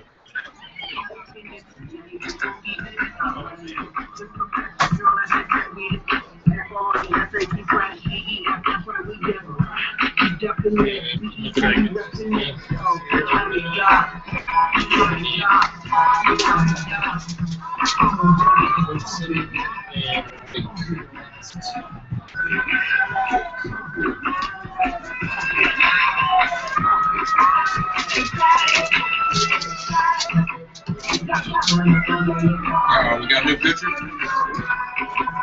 Oh, yeah. Gilbert, 51.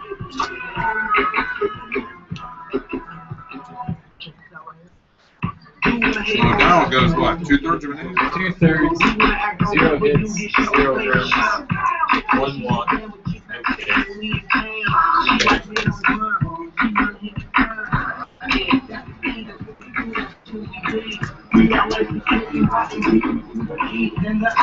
State makes a between innings pitching change. Joe O'Donnell is finished 2/3 of an inning for him. No hits, no runs. He walks one, doesn't strike out anybody. Now Will Gilbert, the hero of last night's second game, one of the heroes. Last night's second game of the doubleheader win. Takes the mound. Gilbert came on to pitch to left-hand batting Sean Kaselica. With a potential tying run at third base. Runners on the corners, 2 out, bottom of the ninth. And he was able to strike out Kaselica on an 0-2 pitch with a beautiful curveball. So the left-hander, Will Gilbert, appearing in his 14th game home in relief. He has 2 saves, no wins, no losses, a 5.19 earned run average. He's only pitched 8 2/3 innings all year. Given up 11 hits, walked 5 and struck out 9. The opposition hitting Gilbert at a hefty 344 clip, and he'll be facing a couple of left-handers, and Jenko and Perez to lead off the 6th inning. Jenko stands in. Here's the pitch, swinging, and he hits it in the air foul, left side out of play. The balls are 1 strike. We got some defensive changes for you for the Pack. Preston Palmero is now at first base for the Wolfpack. He came in as a pinch hitter in the 6th, at the top of the 6th.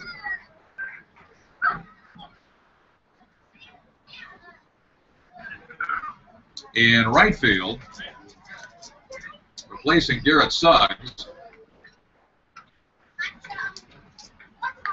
is Nathan Hood. Here's the pitch, swung out and missed on an 0-2, and down goes Jenko. So Will Gilbert strikes out Sage Jenko for his first strikeout and second of the series. 1 up and 1 down in the Hokie 6th, and here's Alex Perez. So Nathan Hood is the new right fielder for the Pack.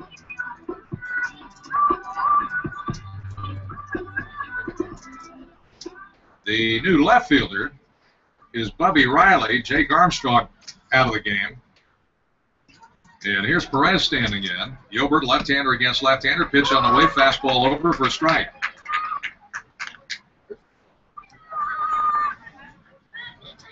Bubby Riley, the left fielder, and Kavanaugh stays in the game and moves to DH. Here's the pitch. Swung out and missed. So that means Chance Shepard is now out of the game. He was the DH. And Kavanaugh with 2 hits today moves from first base to DH. 0-2 pitch, swung out and missed on a breaking ball, and down goes Perez. All Will Gilbert's done this weekend is come in last night, struck out the only man to face him. Now he starts off the 6th inning by striking out Jenko and Perez swinging. He's a strikeout machine. Here's Mark Zagunis, a right-hand batter, to be the first righty he will have faced this weekend in his second relief appearance. Zagunis looking for his first hit today. Here's the pitch, and it is changeup down low. 1 ball and no strikes.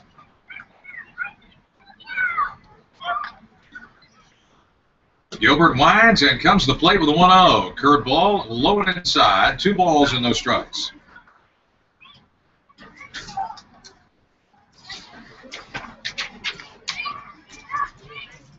Gilbert sights the sign from Brett Austin. Rocks into the line. Here's the 2-0 pitch. Fastball on the outside corner at the knees. Nice pitch. 2-1 now the count. On one of the best catchers in the Atlantic Coast Conference, along with the guy who's behind the plate right now, Brett Austin. Here's the pitch from Gilbert. It's down low. A let-up. 3 balls and 1 strike. Gilbert usually comes in as a situational left-hander, but his role may be expanded in this game, although there are 2 men warming. They've stopped throwing in the NC State bullpen. One's a right, it looks like just a right-hander. Here's the pitch on the way. Zagunis bloops one into center field. In comes Fincher, takes a running catch, and that's the inning. Zagunis flies out to Fincher. 3 up, 3 down. Will Gilbert with a perfect 6th inning. And we go to the top of the 7th. See if the Pack can start its comeback. Going to have to hurry. It's Virginia Tech 7, State 2 as we go to the top of the 7th. This is State Baseball from Learfield Sports. Chris Williams and DJ Thomas. What's that? Chris Williams and DJ Thomas. Thank you. You got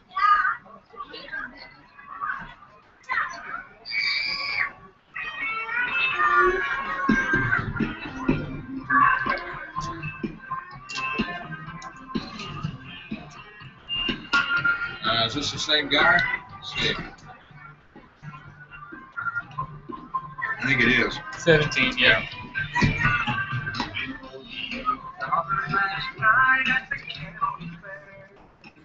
Man, boy.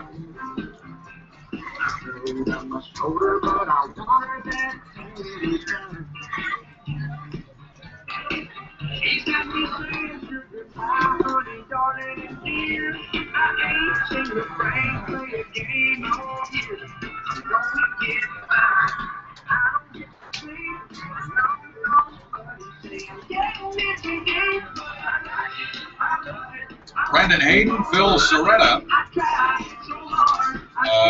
Let's see. I thought there might be some changes for the Hokies. Soretta is still, yeah, he's still out there. So false alarm. Back coming to bat here in the top of the 7th. It'll be Logan Ratledge, Andrew Kisner, and Brett Austin. The catcher due up against the second pitcher to work for the Hokies, Luke Scherzer. Miami has won the #1 seed for the ACC baseball tournament. Miami, with its 2-0 win over Carolina today, nails down the #1 seed. Virginia will be the 2nd seed. They're currently trailing Wake Forest right now. And since Miami won, that makes Virginia the #2 seed in the ACC tournament, and the #3 seed is Florida State. I'll go through the rest of them. Leading it off for the Wolfpack, Logan Ratledge. And he takes a pitch up and in, 1 ball and no strikes. Ratledge looking for his first hit today, but already has 4 hits in the series. Here's the pitch, breaking ball down low and away, 2 balls and no strikes. So Ratledge should get something pretty good to hit here. The Pack needs to get men on base, just keep stringing base runners and hits together, and slowly try to chip away at this lead. Here's the delivery down low, 3 balls and no strikes. Well, a walk's as good as a hit. As I mentioned, the Pack needs base runners right now. And that's what they need to do. 3-0 pitch coming to Ratledge. Here it is, and it is ball 4 high. 4-pitch walk to Ratledge. And this is what has hurt the Hokies, their pitching staff. And once you get into that bullpen, now Zagunis will go out to try and settle Scherzer down, as Andrew Kisner will come to the plate.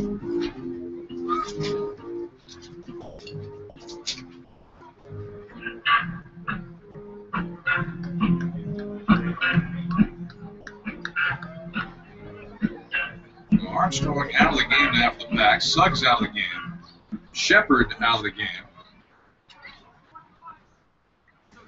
And here's Kisner. Ratledge with good speed leads off. Kisner takes a let-up over the inside part of the plate for a strike. No balls and 1 strike to Andrew Kisner. Kisner hit by a pitch, and he's flown out in the 3rd and 5th inning.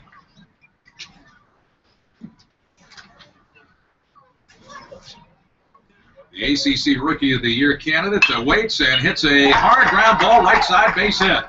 And Fincher, Ratledge is going to try for 3rd. Here's the throw. He'll make it. Runners on the corners now with nobody out. Gutsy play, base running wise for Logan Radledge. He just never stopped. That ball was hit sharply. He figured he could test the arm of Wernicke. And the throw was cut off coming back into the infield. They were hoping that maybe Kisner would try for second. They'd be able to get him hung up. But that didn't happen. And so Kisner with a base hit. To right field, Radledge goes all the way to third. First and third, nobody out for the hot-hitting Brett Austin. Batting from the left side against the righty, Scherzer. Here's the pitch. Takes a fastball outside corner for a strike. So Kisner now has a hit in 23 of his last 29 games, and he's reached base in 27 of his last 29. Throw over the first, and Kisner back standing up. Well, almost standing up. Kind of went down to a crouch and hit the base, bent over with both hands, but he's back safely. Now Scherzer working to Austin. Runners lead off the corners. The pitch let up is fouled straight back. No balls and 2 strikes to Brett Austin. Austin with 1 hit and 3 trips today. And 6 for 12 in the series, a .500 batting average here this weekend in Blacksburg. Outfield straight away for Austin. Let's see if he can deliver a big blow here on this pitch. Swinging, and he fouls it straight back. And that hit the press box to our left. We're in the press box, but all the way to one end.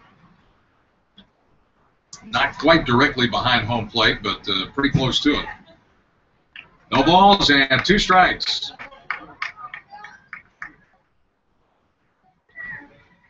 Scherzer sets, delivers to Austin, let up breaking ball down low and away. 1 ball and 2 strikes. That's a pretty good pitch on 0-2. Throw something off speed, but out just enough out of the zone to make Austin lunge if he goes for it, and probably get him out that way. 1 ball and 2 strikes to Brett Austin. Radledge at third, Kisner at first. Pack trailing by 5 here in the 7th. There's the pitch. Austin swings on a let-up, a breaking ball inside, and he comes up empty. Austin strikes out. Radledge remains at third, Kisner at first, and here's Chance Shepard. Will hang up. So Kavanaugh's takes out. over as Shepard's the the DH. Shepard must have moved to DH. Kavanaugh's out of the game then. Shepard is still at the... So Shepard remains the DH. Apparently Kavanaugh out of the game. We had Kavanaugh moving to... No, we didn't have him moving anywhere defensively. So that's what's happened. Shepard comes to the plate. Kavanaugh out of the game. Pitch to Chance Shepard. It's over for a strike. No balls and 1 strike. Shepard with 1 hit in 2 official trips. He scored 2 runs today. In fact, scored the only 2 runs that State has on the board. Here's the pitch, slow curved, hit off the end of the bat, ground ball foul toward the State dugout, first base side. And the count 0-2.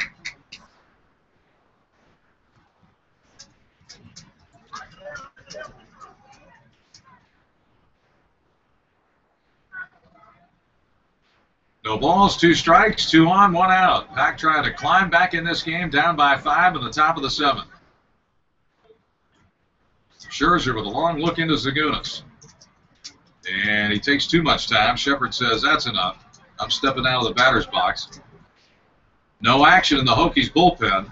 As Scherzer's their top reliever. They're pulling out all the stops here today. They salvaged 1 game in this series. Here's the pitch, curved ball in the dirt. Nice block by Zagunis. No advance by either base runner. 1 ball and 2 strikes.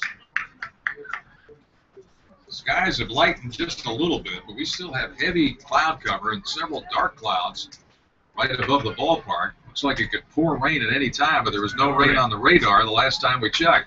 Here's the 1-2. Breaking ball way outside. Good block by Zagunis. He had to go out about 6 feet to his right to block that pitch by Scherzer and keep that from going to the backstop. And as well as Radledge runs, he would have been able to score probably on that ball if it gets away from Zagunis. 2 balls and 2 strikes. Scherzer sets, checks the runners on the corners, pitch on the way, soft ground ball to Perez at second, flips to the shortstop, Surin for one, the relay at first, double play, and that's the inning. So Shepard hits into an inning-ending 4-6-3 double play. The fact threatens with Bell to score the seventh. No runs on one hit, a walk, no errors, and one man left on base. We go to the seventh inning stretch time here in Blacksburg. The home team leads. It's the Hokies 7, the Wolfpack 2. This is NC State baseball from Learfield Sports.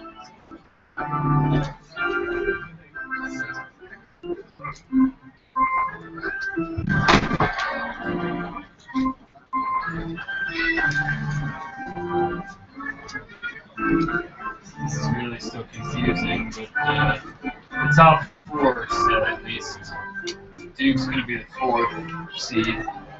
And then I think BC Clemson's updated bottom 12. If Clemson wins it, they lock up at 5. If they lose, Maryland locks up at 5. I think that puts the NC 6, but hold off on that until I figure it out. There's a lot of mayhem wake. The Hokies were able to turn a double play during that half inning. Get on your feet, make some noise. It's time for T-shirt.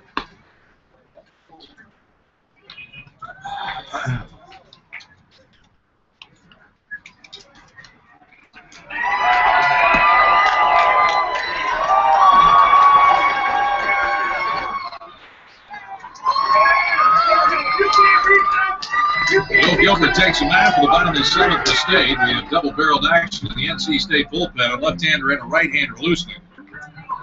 We started to go over with the seeding scenarios for the upcoming ACC tournament. Of course, it's not set in stone yet. But we can tell you the top 3 seeds will be Miami, Virginia, and Florida State. Now, Duke has nailed down the number 4 seed with a win today. And so Duke at 16-14 to be the number 4 seed. Clemson has a chance to get the 5th seed with a win, and right now that game is in the bottom of the 12th. Boston College and Clemson tied at 9. A Clemson loss, and Maryland would be the number 5 seed. Leading it off for the Virginia Tech Hokies as Brendan Hayden swings the first pitch from Will Gilbert, hits it in the air down the left field line, but it's got plenty of air under it. Riley under, makes the catch, 1 out. 1 up, 1 down, and here's Phil Soretta, the left fielder. He scored 2 of the Hokies' 7 runs today and has 1 hit in 1 official trip. He's reached base all 3 times and walked twice.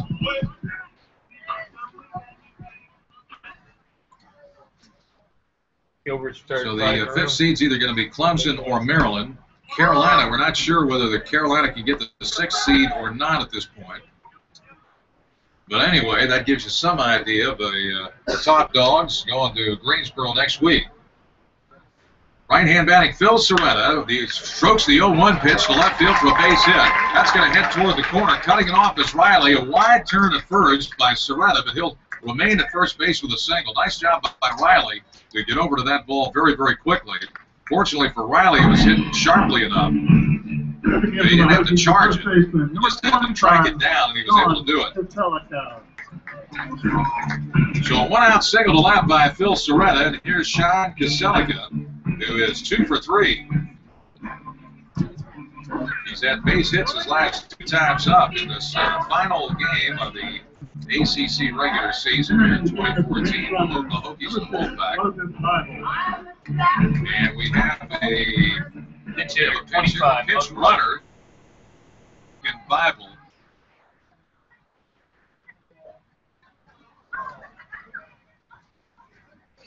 The Logan Bible pinch running here in the 7th. Here's the pitch to Kaselica. Breaking ball, low, 1 ball and no strikes. So Soretta singles, and his day is over. It'll go down 2 for 2. Soretta has had a tremendous series, 7 for 11 against NC State pitching this weekend. Here's Gilbert's delivery, breaking ball down and inside with a curveball. 2 balls and no strikes. So Bible is the pinch runner at first with 1 out. The count on Kaselica is 2 balls and no strikes. Where Nicky is next.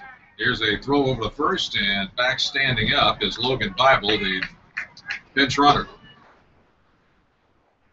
See if Bible stays in the game and plays left field for Soretta. The back comes to bat in the 8th. There's a slow curve over for a strike. This is a left-hander against left-hander matchup. Kaselika against Gilbert. And this was the matchup last night with 2 out in the 9th, except runners were on the corners. The Pack was trying to cling to a 6-5 lead, and Gilbert struck out Kaselika on a 0-2 pitch with a beautiful curveball. This time he's behind 2-1. Here's the delivery. Curveball swung on, hit in the air, and foul left side down the plate. 2 balls and 2 strikes. I'll bet you Kaselika is getting the old hook again from Gilbert. That's what he struck him out on last night. But you got to figure that Kaselika is probably looking for it too. Gilbert sets. 2-2 pitch, not forthcoming. Throw over the first, and back in time is the pinch runner, Logan Bible. 7 runs on 10 hits for the Hokies, only 2 runs on 7 hits for the Pack. State's had scoring opportunities, just hadn't been able to cash in today. 2-2 pitch. Fastball outside corner, called strike 3. Well, how about that? Kaselika's looking for the curve, I'm looking for the curve, and Gilbert rears back and fires a fastball right by him. Strikeout looking, Kaselika goes down. That's Gilbert's 3rd strikeout. So it's coming out in the 6th inning. There are 2 outs. Bible remains in first. And here is Wernicke, and out to the mound is head coach Elliot Aben of the Wolfpack. He's got a right-hander and a left-hander loosening. We got a pitching change. Looks like he's going with a right-hander, and we'll step out for these messages. Virginia Tech leads State 7-2. The Hokies batting in the bottom of the 7th. This is State Baseball from Learfield Sports. Okay, let's see here. This Gilbert's done. So he goes 1 and 2/3, right? Yep. 1 and 2/3, Marty. He gives up 1 hit. 3 runs so far. 3 strikeouts. And who might this be? I'm thinking for the Wolfpack. Number 17, John Olsen. 17. Exactly. We were doing it right. We were coming up. Yeah, caught up in the sun and summer barefoot blue jean night.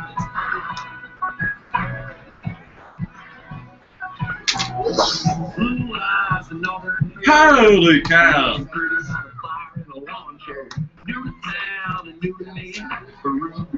New pitcher on the game for NC State, right-hander John Olzak.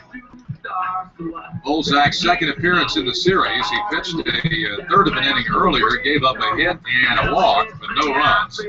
Will Gilbert goes 1 and 2/3 innings in relief as the 4th pitcher to be used today. Olzak is number 5. Gilbert gives up 1 hit. So far, no runs. The runner on first is his responsibility. He strikes out 3, doesn't walk anybody. Olzak coming into the game. This will be his team-leading 22nd appearance, all in relief. 1-1 with 2 saves. A 3.05 earned run average. Almost 21 innings pitched. 18 hits. 13 walks in almost 21 innings and 18 strikeouts. A 243 opponent's batting average.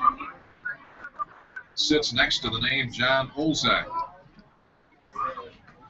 And he'll be facing a right-handed batter at Wernicke.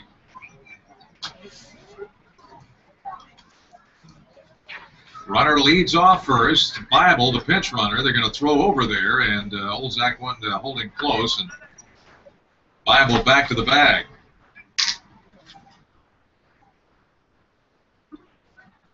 Olzak's last outing, game 2 of this Virginia Tech series, yesterday.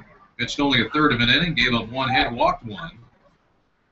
Another throw over the first, back in time is Bible.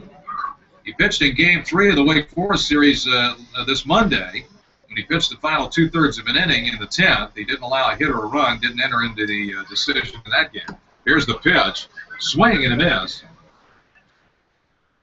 No balls and 1 strike to Kyle Wernicke.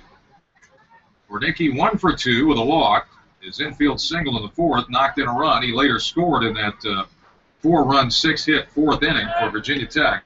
That's the one that hurt the Pack the most, as the Hokies are up 7-2 now, batting in the bottom of the 7th. Well, the sun's kind of come out from behind the clouds again here in Blacksburg. Olzak checks a runner at first. And another throw over the first. They're really concentrating on the base pinch runner Bible at first base.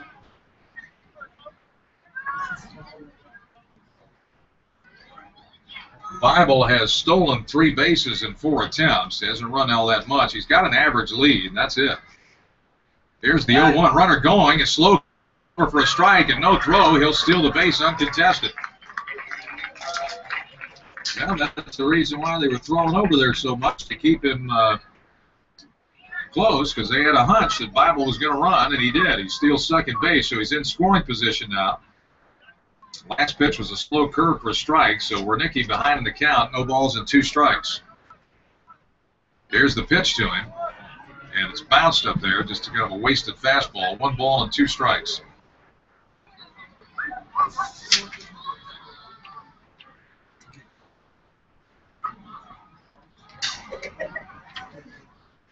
Wernicke stands in, he's ready to go. And so is Olzak for the 1-2 pitch. Bible leads off second. Here it is. Swinging and a miss on a high heater, and that's the inning. So Olzak comes in, does his job. He strikes out Wernicke. First strikeout for Olzak, and that is the inning. They threaten but fail to score. No runs on 1 hit, no errors, 1 left. We go to the top of the 8th. State's got to hustle, down by 5 here in Blacksburg. It's the Hokies 7, the Wolfpack 2. This is State Baseball, Clearfield Sports.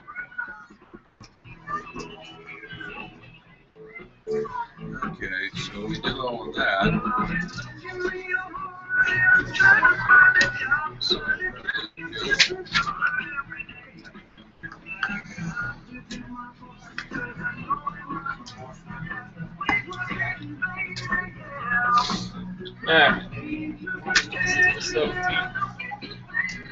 Yep, still same guy.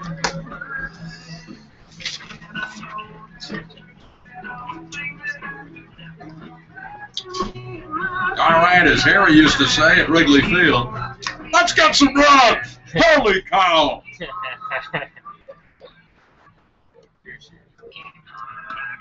Wow, bottom 13.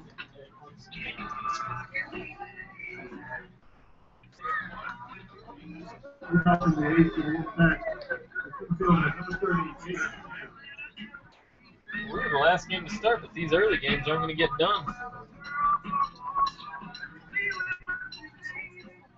Pack needs either a big inning or a couple of medium ones to get back in this game, trailing 7-2. State coming to bat in the top of the 8th. Jake Fincher will lead it off. He squares the bunt, pulls the bat back, takes a slow curve on the outside corner for a strike.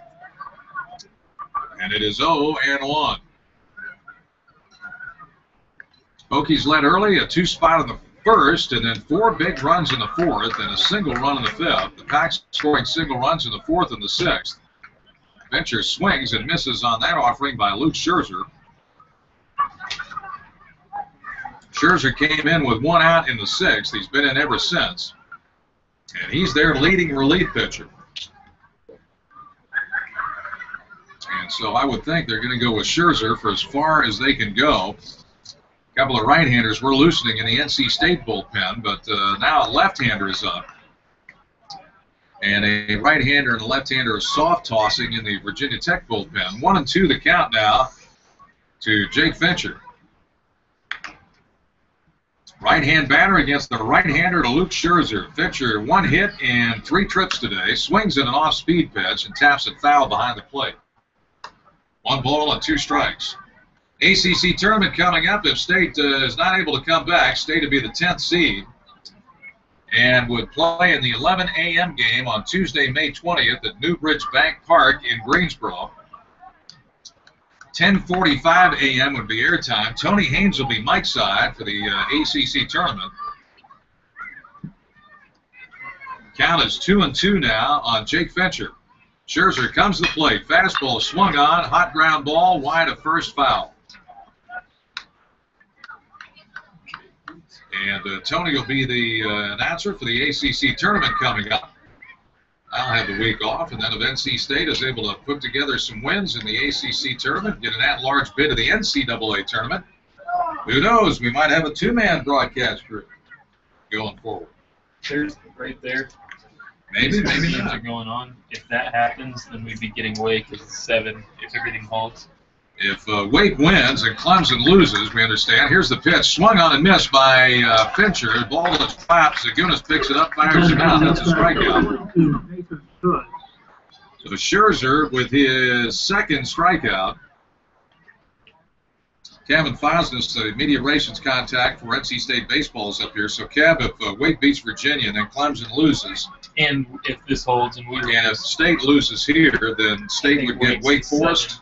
I think so. If we're the 10, then and they're the 7. Yeah, if State's the 10 and Wake Forest would be the 7. State will take on Wake Forest on Tuesday, May 20th at 11 a.m. at Newbridge Bank Park in Greensboro. So that's the situation. But we still have baseball to go. Anything can happen. One thing about this game that you don't have in football or basketball, there's no clock.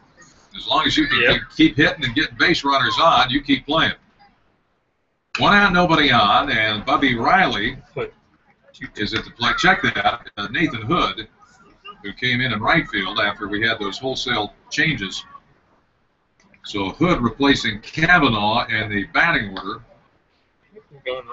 This will be his first plate appearance of the series. Left-hand batter. Here's a pitch on the way. Swung on, fouled it straight back. 1-2 the count on Nathan Hood. This will be Hood's first appearance since he walked and scored a run in the 10th inning in Game 3 of the Wake Forest series on Monday. He's seen limited action this season for the Pack. 1-2 pitch coming, a breaking ball, and he was able to hold off on it. Way inside, almost hit him. 2 balls and 2 strikes to Nathan Hood. Hood on the year, 40 plate appearances, 8 hits. That's a 200 batting average, 2 runs batted in. Left-hand batter against the righty Scherzer. 2-2 pitch on the way. Fastball swung on, hit in the air, foul, left side, now to play. That's going to be a souvenir for somebody. Oh, Mom, you dropped it. Mom had 2 little ones right there and tried to make the catch. She dropped the ball, but fortunately it hit the grass and one of her little ones picked it up. So ball stays in the family anyway. 2 balls and 2 strikes. That had to sting a little bit, too. Here's the pitch. Slow breaking ball, swung on and missed, and down goes Hood on strikes. 3rd strikeout for Scherzer, 2nd in a row. 2 outs, nobody on here for the Pack in the 8th. And here comes Preston Palmero. He came in as a pinch hitter in the 6th and singled to left field. So this will be his 2nd plate appearance of the game. Left-hand batter against the righty Scherzer. Pitch on the way. A breaking ball low and inside. 1 ball and no strikes. Clemson just beat Boston College in extra innings 10-9. So there you go with that Wake win and Clemson loss. That's that scenario. We'll have to go back to the drawing board again. I'm on it. And Kevin Fosnes is on it. I'll tell you what, he was up until the wee hours of the morning going through all these scenarios for everybody that wanted them, from Elliot Avent to the people in the athletic department. And, I mean, I went to sleep. He was rooming with me, but here's the pitch. It's over for a strike. I went to bed at about midnight after I did my updated homework, but I don't know how late you were up, but, man, I'll bet it was 3 in the morning at least. Here's the pitch. Check swing. Ground ball foul into the Virginia Tech dugout. 2 balls and 2 strikes. Well, let's look at it this way, Cav. It's a 3.5-hour bus ride back from here, so you got plenty of time for snoozing. You can catch up on that sleep you lost last night. Here's a 2-2 pitch. Fastball up and in. 3 balls and 2 strikes. Palmero batting for the 2nd time in this game, and Preston's been swinging a pretty good bat here recently. 3-2 pitch coming. Swing and a miss. He struck him out on a big bending, slow breaking ball, and Scherzer strikes out the side. Fourth strikeout for Scherzer. He strikes out Fincher, Hood, and Palmero here in the 8th. Nothing across for the pack. We go to the bottom of the 8th in Blacksburg. Virginia Tech 7, State 2. This is State Baseball from Learfield Sports. And for all the latest information, stats, and scores on all Hudson Sports teams, visit the stores, HudsonSports.com, the official website for Virginia Tech Athletics. The kids, remember, all kids under 12 who would like to take a lap around the bases after the game today, please line up at the marching gazebo once again.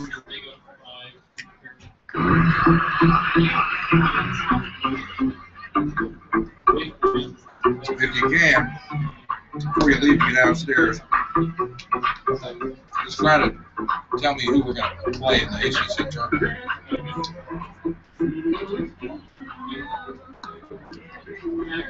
Bump music and chopping.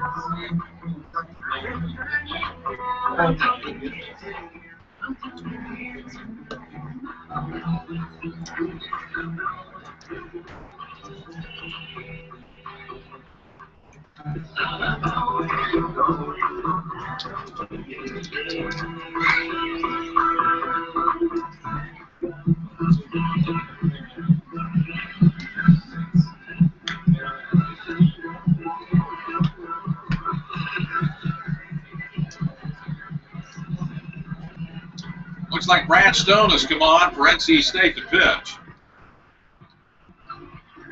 The Pack using quite a few pitchers in this last game of the regular season.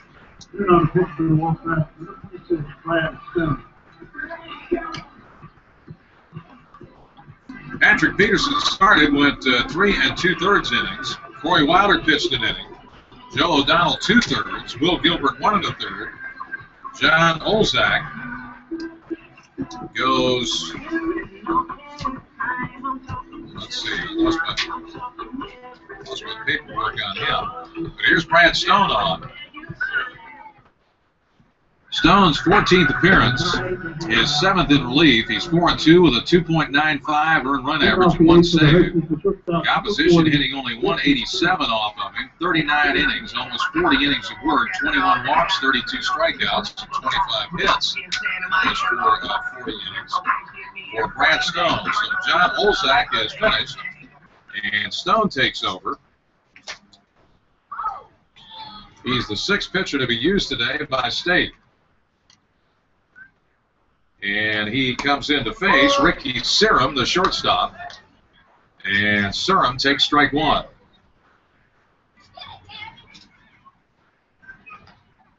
Stone, the left-hander, rocks and deals the 0-1 to the Virginia Tech shortstop. He tries to bunt and bunts it foul behind the plate. Olzak is 1/3, all zeros, 1 K. John Olzak goes only 1/3 of an inning. No hits, no runs, no walks, and 1 strikeout. And now Brad Stone is on. Throws the 0-2 to Ricky Serum. He swings, hits a fly ball, shallow left field. In comes Riley and makes a running catch. Bubby Riley retires him. 1 up and 1 down to the Virginia Tech 8th. And here's Ryan Tufts. Tufts. T-U-F-T-S. For the Hokies, the third baseman, number 14. Say that 10 times. Ryan Tufts. Might blow out front, too.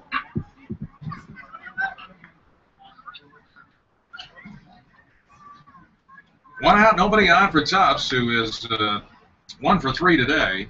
Right-hand batter against the lefty, Brad Stone, who fires the first pitch, and it's outside, 1 ball and no strikes. So if State can't come back here and win this ball game, State would be the 10th seed and would play in that Tuesday game at 11 a.m. And it doesn't look like now it's going to be Wake Forest. Let's see. It might be Carolina. We're trying to, Kevin's trying to do some calculating on this. It might be Carolina in the first game on Tuesday, May the 20th. Wouldn't that be something? The 2 teams were supposed to meet at Durham Bulls Athletic Park on, I think it was April the 15th. I was working. We had a 2-man crew that night. The ball game got rained out. All we did was go on the air with a short pregame show. And a lot of fans were disappointed. Here's a 3-0 pitch. He walked it. So Tufts draws a 4-pitch, 1-out walk here in the 8th. And here's the top of the order, Sage Jenko. And I know a lot of fans were disappointed that they didn't get to see State and Carolina play in a game that would not have counted in the ACC standings, but would have counted as a non-conference game. The game got rained out. Neither team could find a date that was suitable to both parties, and so that game just kind of went by the board.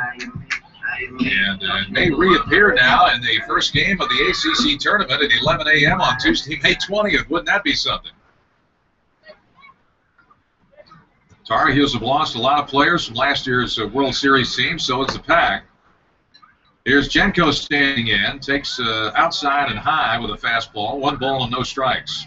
Brad Stone, the 6th pitcher to be used by Elliott Avent today. Outfield straight away for Jenko. Pack down by 5, and it's Stone's job not to give him any more. Here's a curveball, and that had Jenko leaning back, and the ball actually ended up outside. So you can tell that Stone's got a lot of movement on that breaking ball as he pitches left-hander to left-hander. Here's the pitch to Jenko. Fastball, snap throw to first, and diving back in just in time is Tufts at first. Tufts has decent speed, and he almost got picked off there by Brett Austin, the catcher, who threw a strike to Palmero, but it was just a bit late. Jenko today with 2 hits and 4 trips. He scored a run and knocked in a run. And that engine noise you hear in the background, we have a landing strip not too far from here, and a lot of single-engine planes take off and land. And one just taking off right there, right into the wind. Pitch misses, 3-1, so Stone falling behind both Tufts, who he walked, and now Jenko with 1 out. No action in the State bullpen, and a right-hander just kind of casually messing around down there in the Virginia Tech bullpen. Slow curve, swung on and missed by Jenko, and the count goes full on Jenko. Alex Perez, another left-handed batter, due up next, unless the Hokies want to pinch hit for him, and he is in the on-deck circle. 3 balls, 2 strikes, 1 on, 1 out. Hokies batting the 8th, leading 7-2. Here's the pitch on the way. Swung on, and a check swing foul straight back. Everybody, hit the press box and ricocheted away. 3-2. Still don't have a foul ball this weekend. I'm disappointed. Maybe Jenko can make it happen on this pitch. I'd rather see Jenko swing and miss, to tell you the truth, for the second out of the inning. I'd take that rather than the foul ball. Stone's payoff pitch coming. Just missed a little bit high, and he walked it. Back-to-back walks to Tufts and Jenko with 1 out. That's usually not a good omen, and here's Alex Perez. Perez with a first inning RBI triple, and that's been it for him so far today. He's 1 for 3, and he drew a walk back in the 4th. Perez playing second base. He also played shortstop in the second game of the doubleheader last night, so he can play either position. Runners at first and second with 1 out. Left-hander against left-hander. Here's Stone's pitch on the way. Breaking ball, a strike. That was a beauty by Brad Stone, and the count, no balls and 1 strike. Austin goes out to talk now to Stone.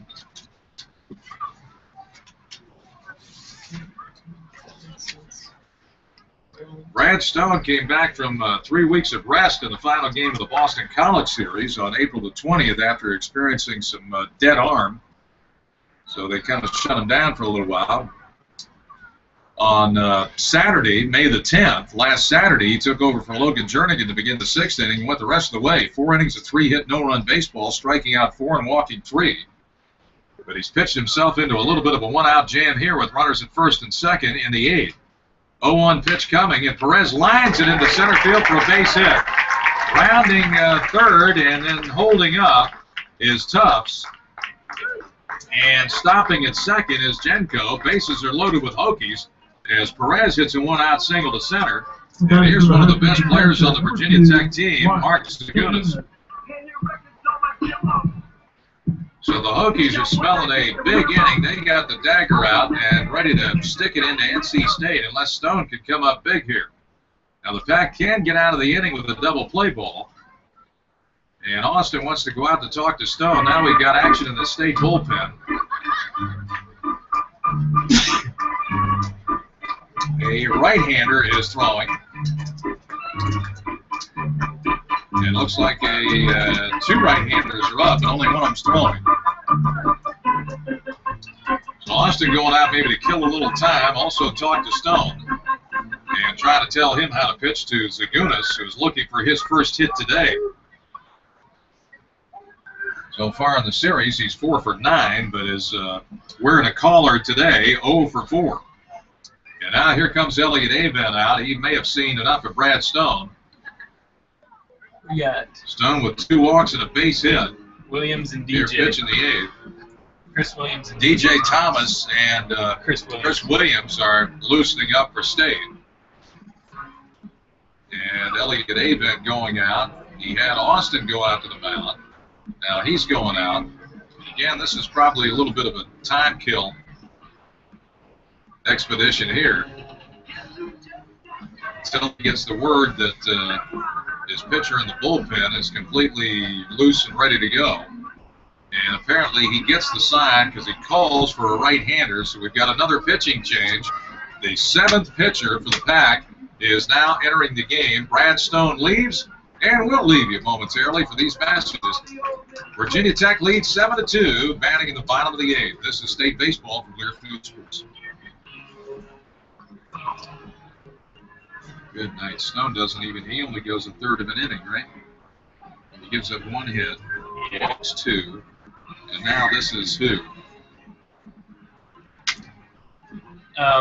Excuse me. That's okay. Let's see. Williams, Chris Williams, 27. Chris Williams, 27. Gary, I think it doesn't matter how this Wake game ends, though. Because UNC's got the tiebreaker over Wake. So I'm thinking. So it's Wake. Who's got the tiebreaker? Wake's got the tiebreaker over GT, so Wake would go. Even if they lost, they're not even. Even if they lost. 14, 16. Now the official bracket comes out. Official bracket comes out after the games are finished, and we're going to be the last one to finish. So say nothing's official until that happens, but I think we're going to be able to make this call. Well, the official brackets for the Atlantic Coast Conference Tournament coming up next week will be released following all the probably our final game action today, and it looks like State's going to be the last game. And so this is not official, but Kevin Fosnes has been able to work it out through tiebreakers and everything else, and it looks like if State can't come back in this game and loses here today to Virginia Tech, State would be the 10th seed and would take on North Carolina on Tuesday, May 20th at 11 a.m. at Newbridge Bank Park in Greensboro in Game 1 of the Atlantic Coast Conference Tournament. New pitcher for the Wolfpack is Chris Williams. Williams has not been used a lot. This is just his 7th game of the year. He's 0-1. He's pitched only 9 2/3 innings, 0-1 with a 7.45 earned run average. Almost 10 innings of work, 17 hits, 10 strikeouts, 3 walks, and the opposition hitting .386 off of Chris Williams, the brother of former Wolfpack pitcher Vance Williams. And he'll be facing Mark Zagunas. So we got a right-hander against a right-hander. Brad Stone goes a third of an inning, gives up 1 hit, walks 2. Bases are loaded for the Hokies with 1 out here in the 8th for Zagunas, who is due for a base hit. Here's Williams' pitch. Breaking ball down low. 1 ball and no strikes. Check with some people, see if that matches up with what they got.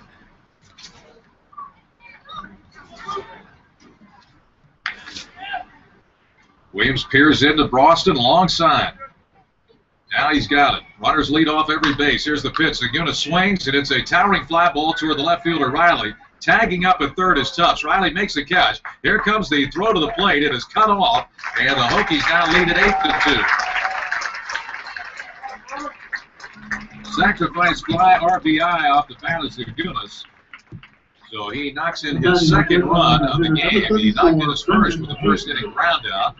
This fly ball gets a run home. 2 outs now in the inning. Everybody else stays where they were. Jenko at second and Perez at first. So again, this is not official by any stretch of the imagination, but the way these tiebreakers are looking and the way things are going, it looks like it's going to be State and Carolina on Tuesday, May 20th. But the official standings and seedings will come out after this ball game ends, because everybody else is a final now. Except Wake and Virginia. Except Wake and Virginia. Top ninth. And that's at the top of the ninth. Wake's got the bases loaded and leads 4-2. Is that right? Virginia has them loaded. Virginia has them loaded. Wake leads 4-2, but Virginia's got the bases. I don't think that game matters now, though. But that game may not matter as far as State's concerned. And Elliot Avent's going to make another pitching change. We got a left-hander coming in now. So the pack goes with its 8th pitcher. Chris Williams faces one batter, gets him out, and that's it. And so now we've got another left-hander coming in now, and that's because Brendan Hayden is a left-handed batter, and he's a left-handed batter with power. Let's see who this new pitcher is for State. DJ Thomas. It is DJ Thomas. So DJ Thomas is coming in. Well, this gets everybody's arm loose for the ACC tournament. Taking the mound for the Wolfpack. 7th pitcher to be used. DJ Thomas replaces Chris Williams after Williams faces one batter, gets him out. Although the fly ball did lead to a run, but Williams came in with the bases loaded, which is a tough duty for any relief pitcher.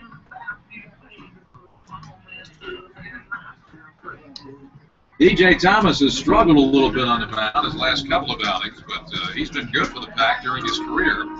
And he's going up against a very good hitter, the home run and RBI leader for Virginia Tech, Brendan Hayden.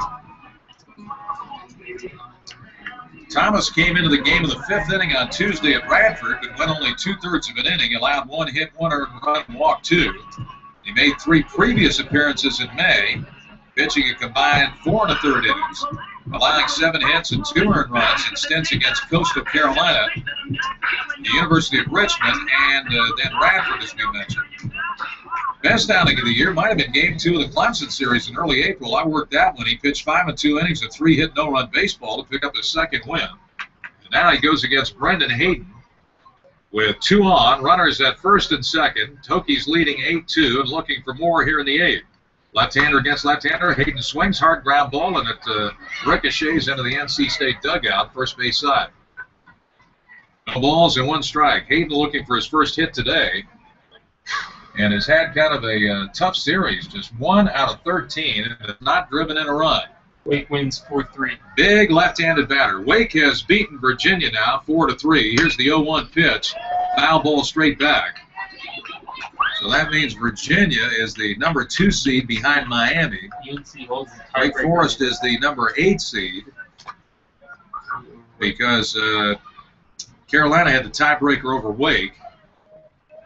So it looks like Carolina will be the 7th seed, State will be the 10th seed. It'll be State Carolina on Tuesday, May 20th. But again, that is not official. Here's the 0-2 pitch. It's blooped out toward the second baseman. Ratledge on 1 hop, picks it up, fires, got him. That was a slow looping liner toward the second baseman. Ratledge, who had to go to his right, fielded on 1 hop, and then threw a dart over to Palmero to retire Hayden. That gets the Pack out of the inning. And the Hokies get another run.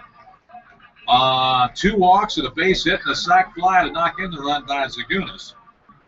There were no errors and 2 men left on base. Pack coming to bat at the top of the 9th, trailing here in Blacksburg 8-2. This is State Baseball, Clearfield Sports. Oh, yeah. What's that? So this looks like this is the way it is. That's the way we think it is. Yeah, I think FSU gets the 2 seed because they won their division. But, like, this is the conference standings, the order. So Virginia. Don't worry about the top. That doesn't matter to us. Okay. Taking the mound for the host. Just trying to figure out the Number match. 28, Uh-oh. Tanner McIntyre. McIntyre. What did he say, 28? Oh, Tanner McIntyre. yeah, that's right. 28 McIntyre.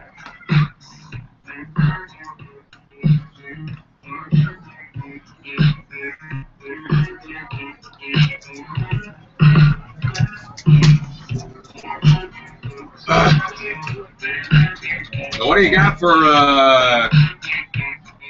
highlights there, Bub? I guess we don't have it. Gary Hahn back in English Field in Blacksburg, Virginia. State trailing 8-2 to the Hokies and down to its last 3 outs. Again, if State can't come back, if Pack loses here today, it would be the 10th seed in the upcoming Atlantic Coast Conference Tournament. And by our calculations, Pack will face the 7th seed, and that'll be North Carolina. So it'll be State Carolina in Game 1 at 11 a.m. But again, that's not official. Those are just our calculations going through tiebreakers, and Captain Blaskus has been doing that since last night at about midnight. So he almost knows this stuff like the back of his hand. Bubby Riley will lead it off for the Pack. It'll be the numbers 9, 1, and 2 batters to face Tanner McIntyre, a new pitcher for Virginia Tech. He's the 3rd pitcher to be used. Riley swings and fouls the first pitch off. No balls and 1 strike. McIntyre, his 27th appearance, 26th in relief, 2-2 with a 6.17 ERA and 2 saves. The opposition hitting .296 off of him. 0-1 pitch misses, 1 ball and 1 strike to Bubby Riley.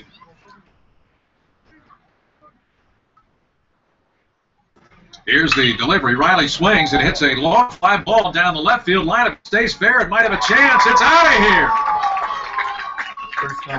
A wrong way home run by Riley.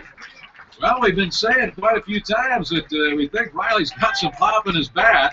Well, he showed it right there. You got to be strong to hit it 330 feet the opposite way. He's a left-hand batter. He hit it over the left field wall, and the Pack pulls to within 5. It's 8-3. Riley with a solo homer to lead off the 9th. Maybe that's a good omen. I can't think of a better one. Here's Trey Turner. Pack needs base runners now. Here's the pitch. Big curveball inside corner, strike. No balls and 1 strike.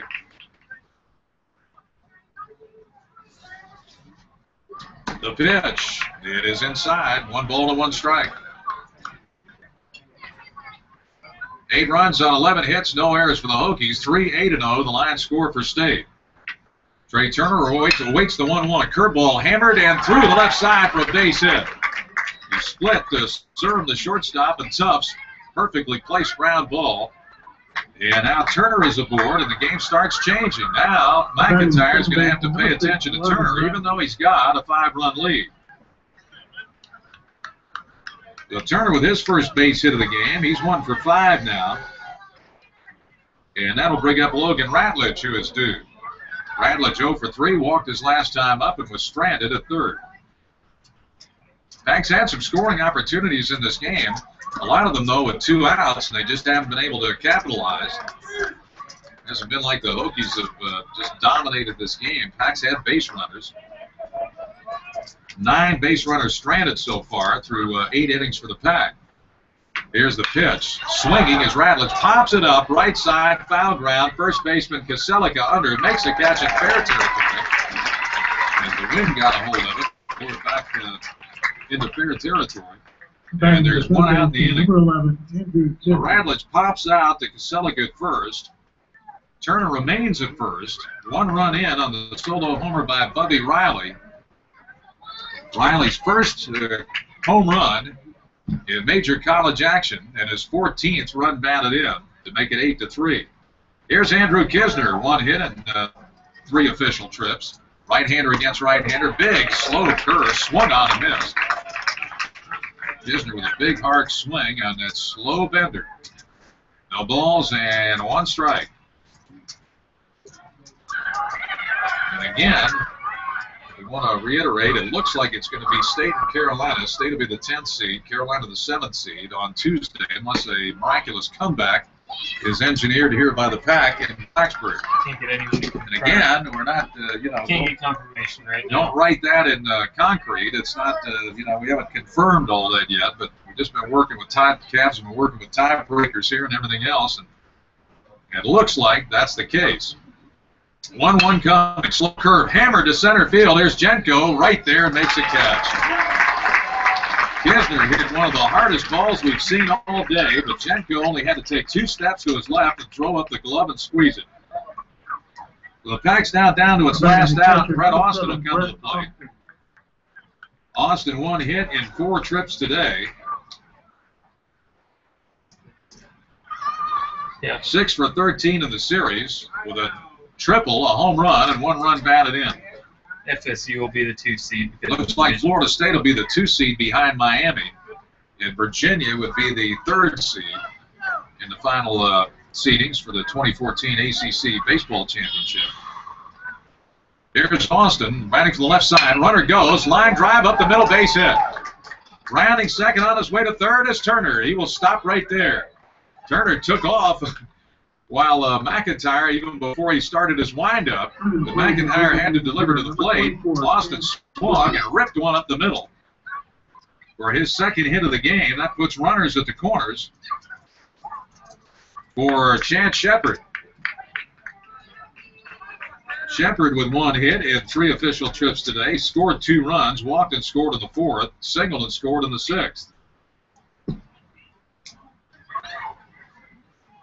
Runners on the corners. Turner at third, Austin at first. The ball gets away on the first pitch to Chance Shepard, and loping in from third base to the plate is Trey Turner to score, and it's 8-4. That'll be a wild pitch. Wild pitch. Wild pitch. Austin moves to second on the errant toss. Turner scores, and the count 1-0 on Chance Shepard. Austin leads off second. The pitch, slow breaking ball, way outside. 2 balls and no strikes to big Chance Shepard. And the cloud cover very thick now. The sun has been swallowed up.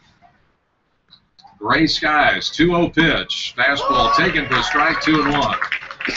Left-hander loosening up in the state bullpen. Nobody loosening in the Tech bullpen. It's Tanner McIntyre, bust for the Hokies. They're throwing their best out there. They threw Scherzer. And now McIntyre. Here's the pitch. And it misses outside, 3-1 to Chance Shepard. They'll have a 4-run lead. I think I'd just try to throw strikes. If they hit it, they hit it. Probably, you know, for McIntyre, you probably think if I could just throw strikes, to get themselves out. Here's the 3-1. Fastball right down Broadway, taken all the way for a strike, 3-2. The last thing that McIntyre wants to do here is walk Shepard, so Shepard should get something pretty decent to hit. Right-hander against right-hander. Here's the payoff pitch with Austin leading off second. Slow curve, hammered through the left side and into left field for a base hit. Here's Austin around third. He will score. It's 8-5. Don't turn your radio off just yet. RBI single by Chance Shepard. Batting center fielder, number 30, Jake Fincher. Austin scores.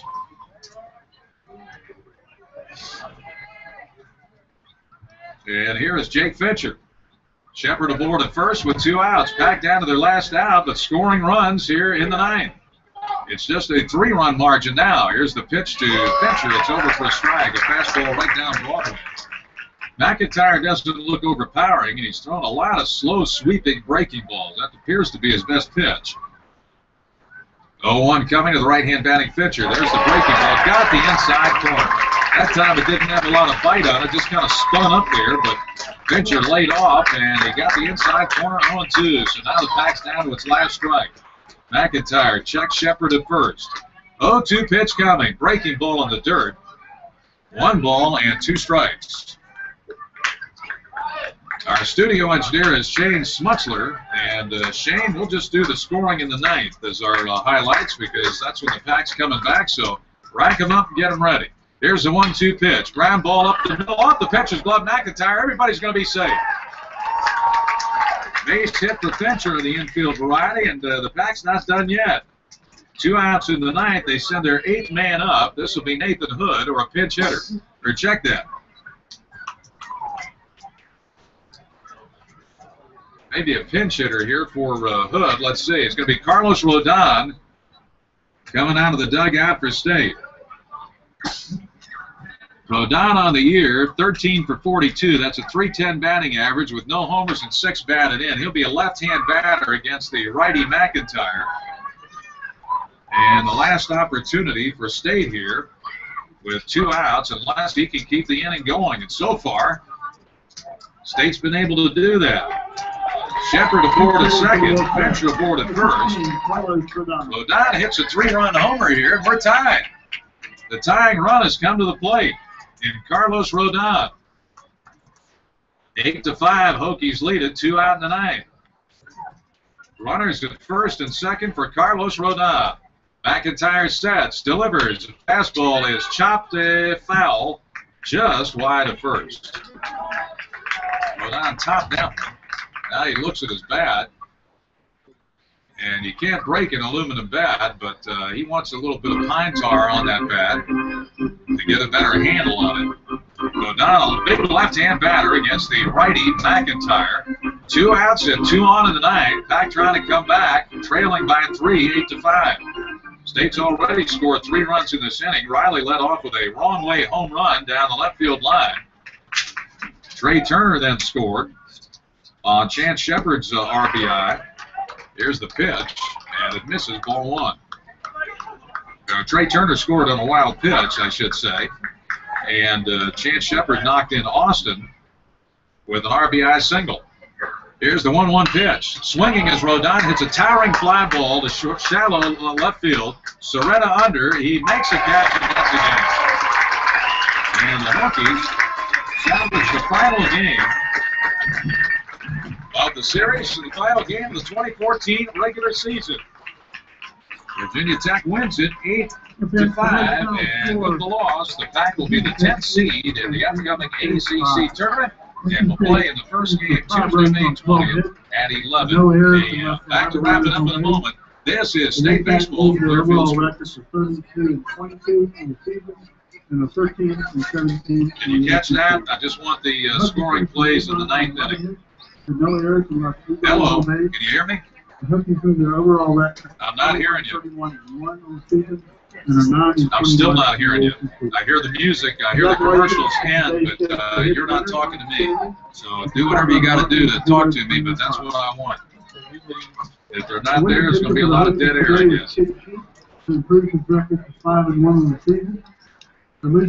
right, 8 runs on 11 hits, no errors. Please like to thank you for attending today's game and for all your continued support all season. Please have home safely and go Hokies. Yes, Virginia Tech left 2, 4, 6, 8. That's what it looks like to me. Still not hearing you. Still not hearing you. Winning pitcher would have been Sheets, right? Tiebreaker. Makes 15-15. Georgia Tech 14-16 for 13-17. Gary Hahn back at English Field, Blacksburg, Virginia. The 2014 regular season in the ACC is history. This was the final game to end, and it ends with the Hokies beating the Wolfpack 8-5. State won the first 2 games of the series, and thanks to 2 Notre Dame wins over Pitt. Pack was assured a spot in the 2014 ACC Baseball Championship next week in Greensboro. State was trying to finish as the 8th seed today, and would have taken a win by State and a Wake Forest loss to Virginia. It didn't quite happen that way. State lost, so it will be the 10th seed. And the way we figured it out, it looks like it will be North Carolina as the opponent. Was supposed to be left with the seeding, but they're not here. We'll look for them. The final line score, Virginia Tech, 8 runs on 11 hits, no errors. Unofficially, 8 men left on base. State 5 runs, 12 hits, no errors, 11 men left on base. The winning pitcher is Kit Sheets, who improves to 5-1. He was followed by Luke Scherzer and Tanner McIntyre on the mound. The losing pitcher will be Patrick Peterson. Peterson falls to 1-2. Patrick Peterson pitched only 3 2/3 innings, gave up 6 hits, 5 runs, all earned. He was followed by Corey Wilder, Joe O'Donnell, Will Gilbert, John Olzak, Brad Stone, Chris Williams, and DJ Thomas. This ball game was an uphill climb for State all the way. The Hokies scored 2 runs on 2 hits in the first inning, 1 on an RBI triple by Alex Perez, and then an RBI groundout by Mark Zagunas, and they led 2-0. It stayed that way until the Pack scored a run to cut the lead to 1 with a run in the 4th inning. And State was able to get that run on an RBI That's the way it looks. That of Kyle Cavanaugh.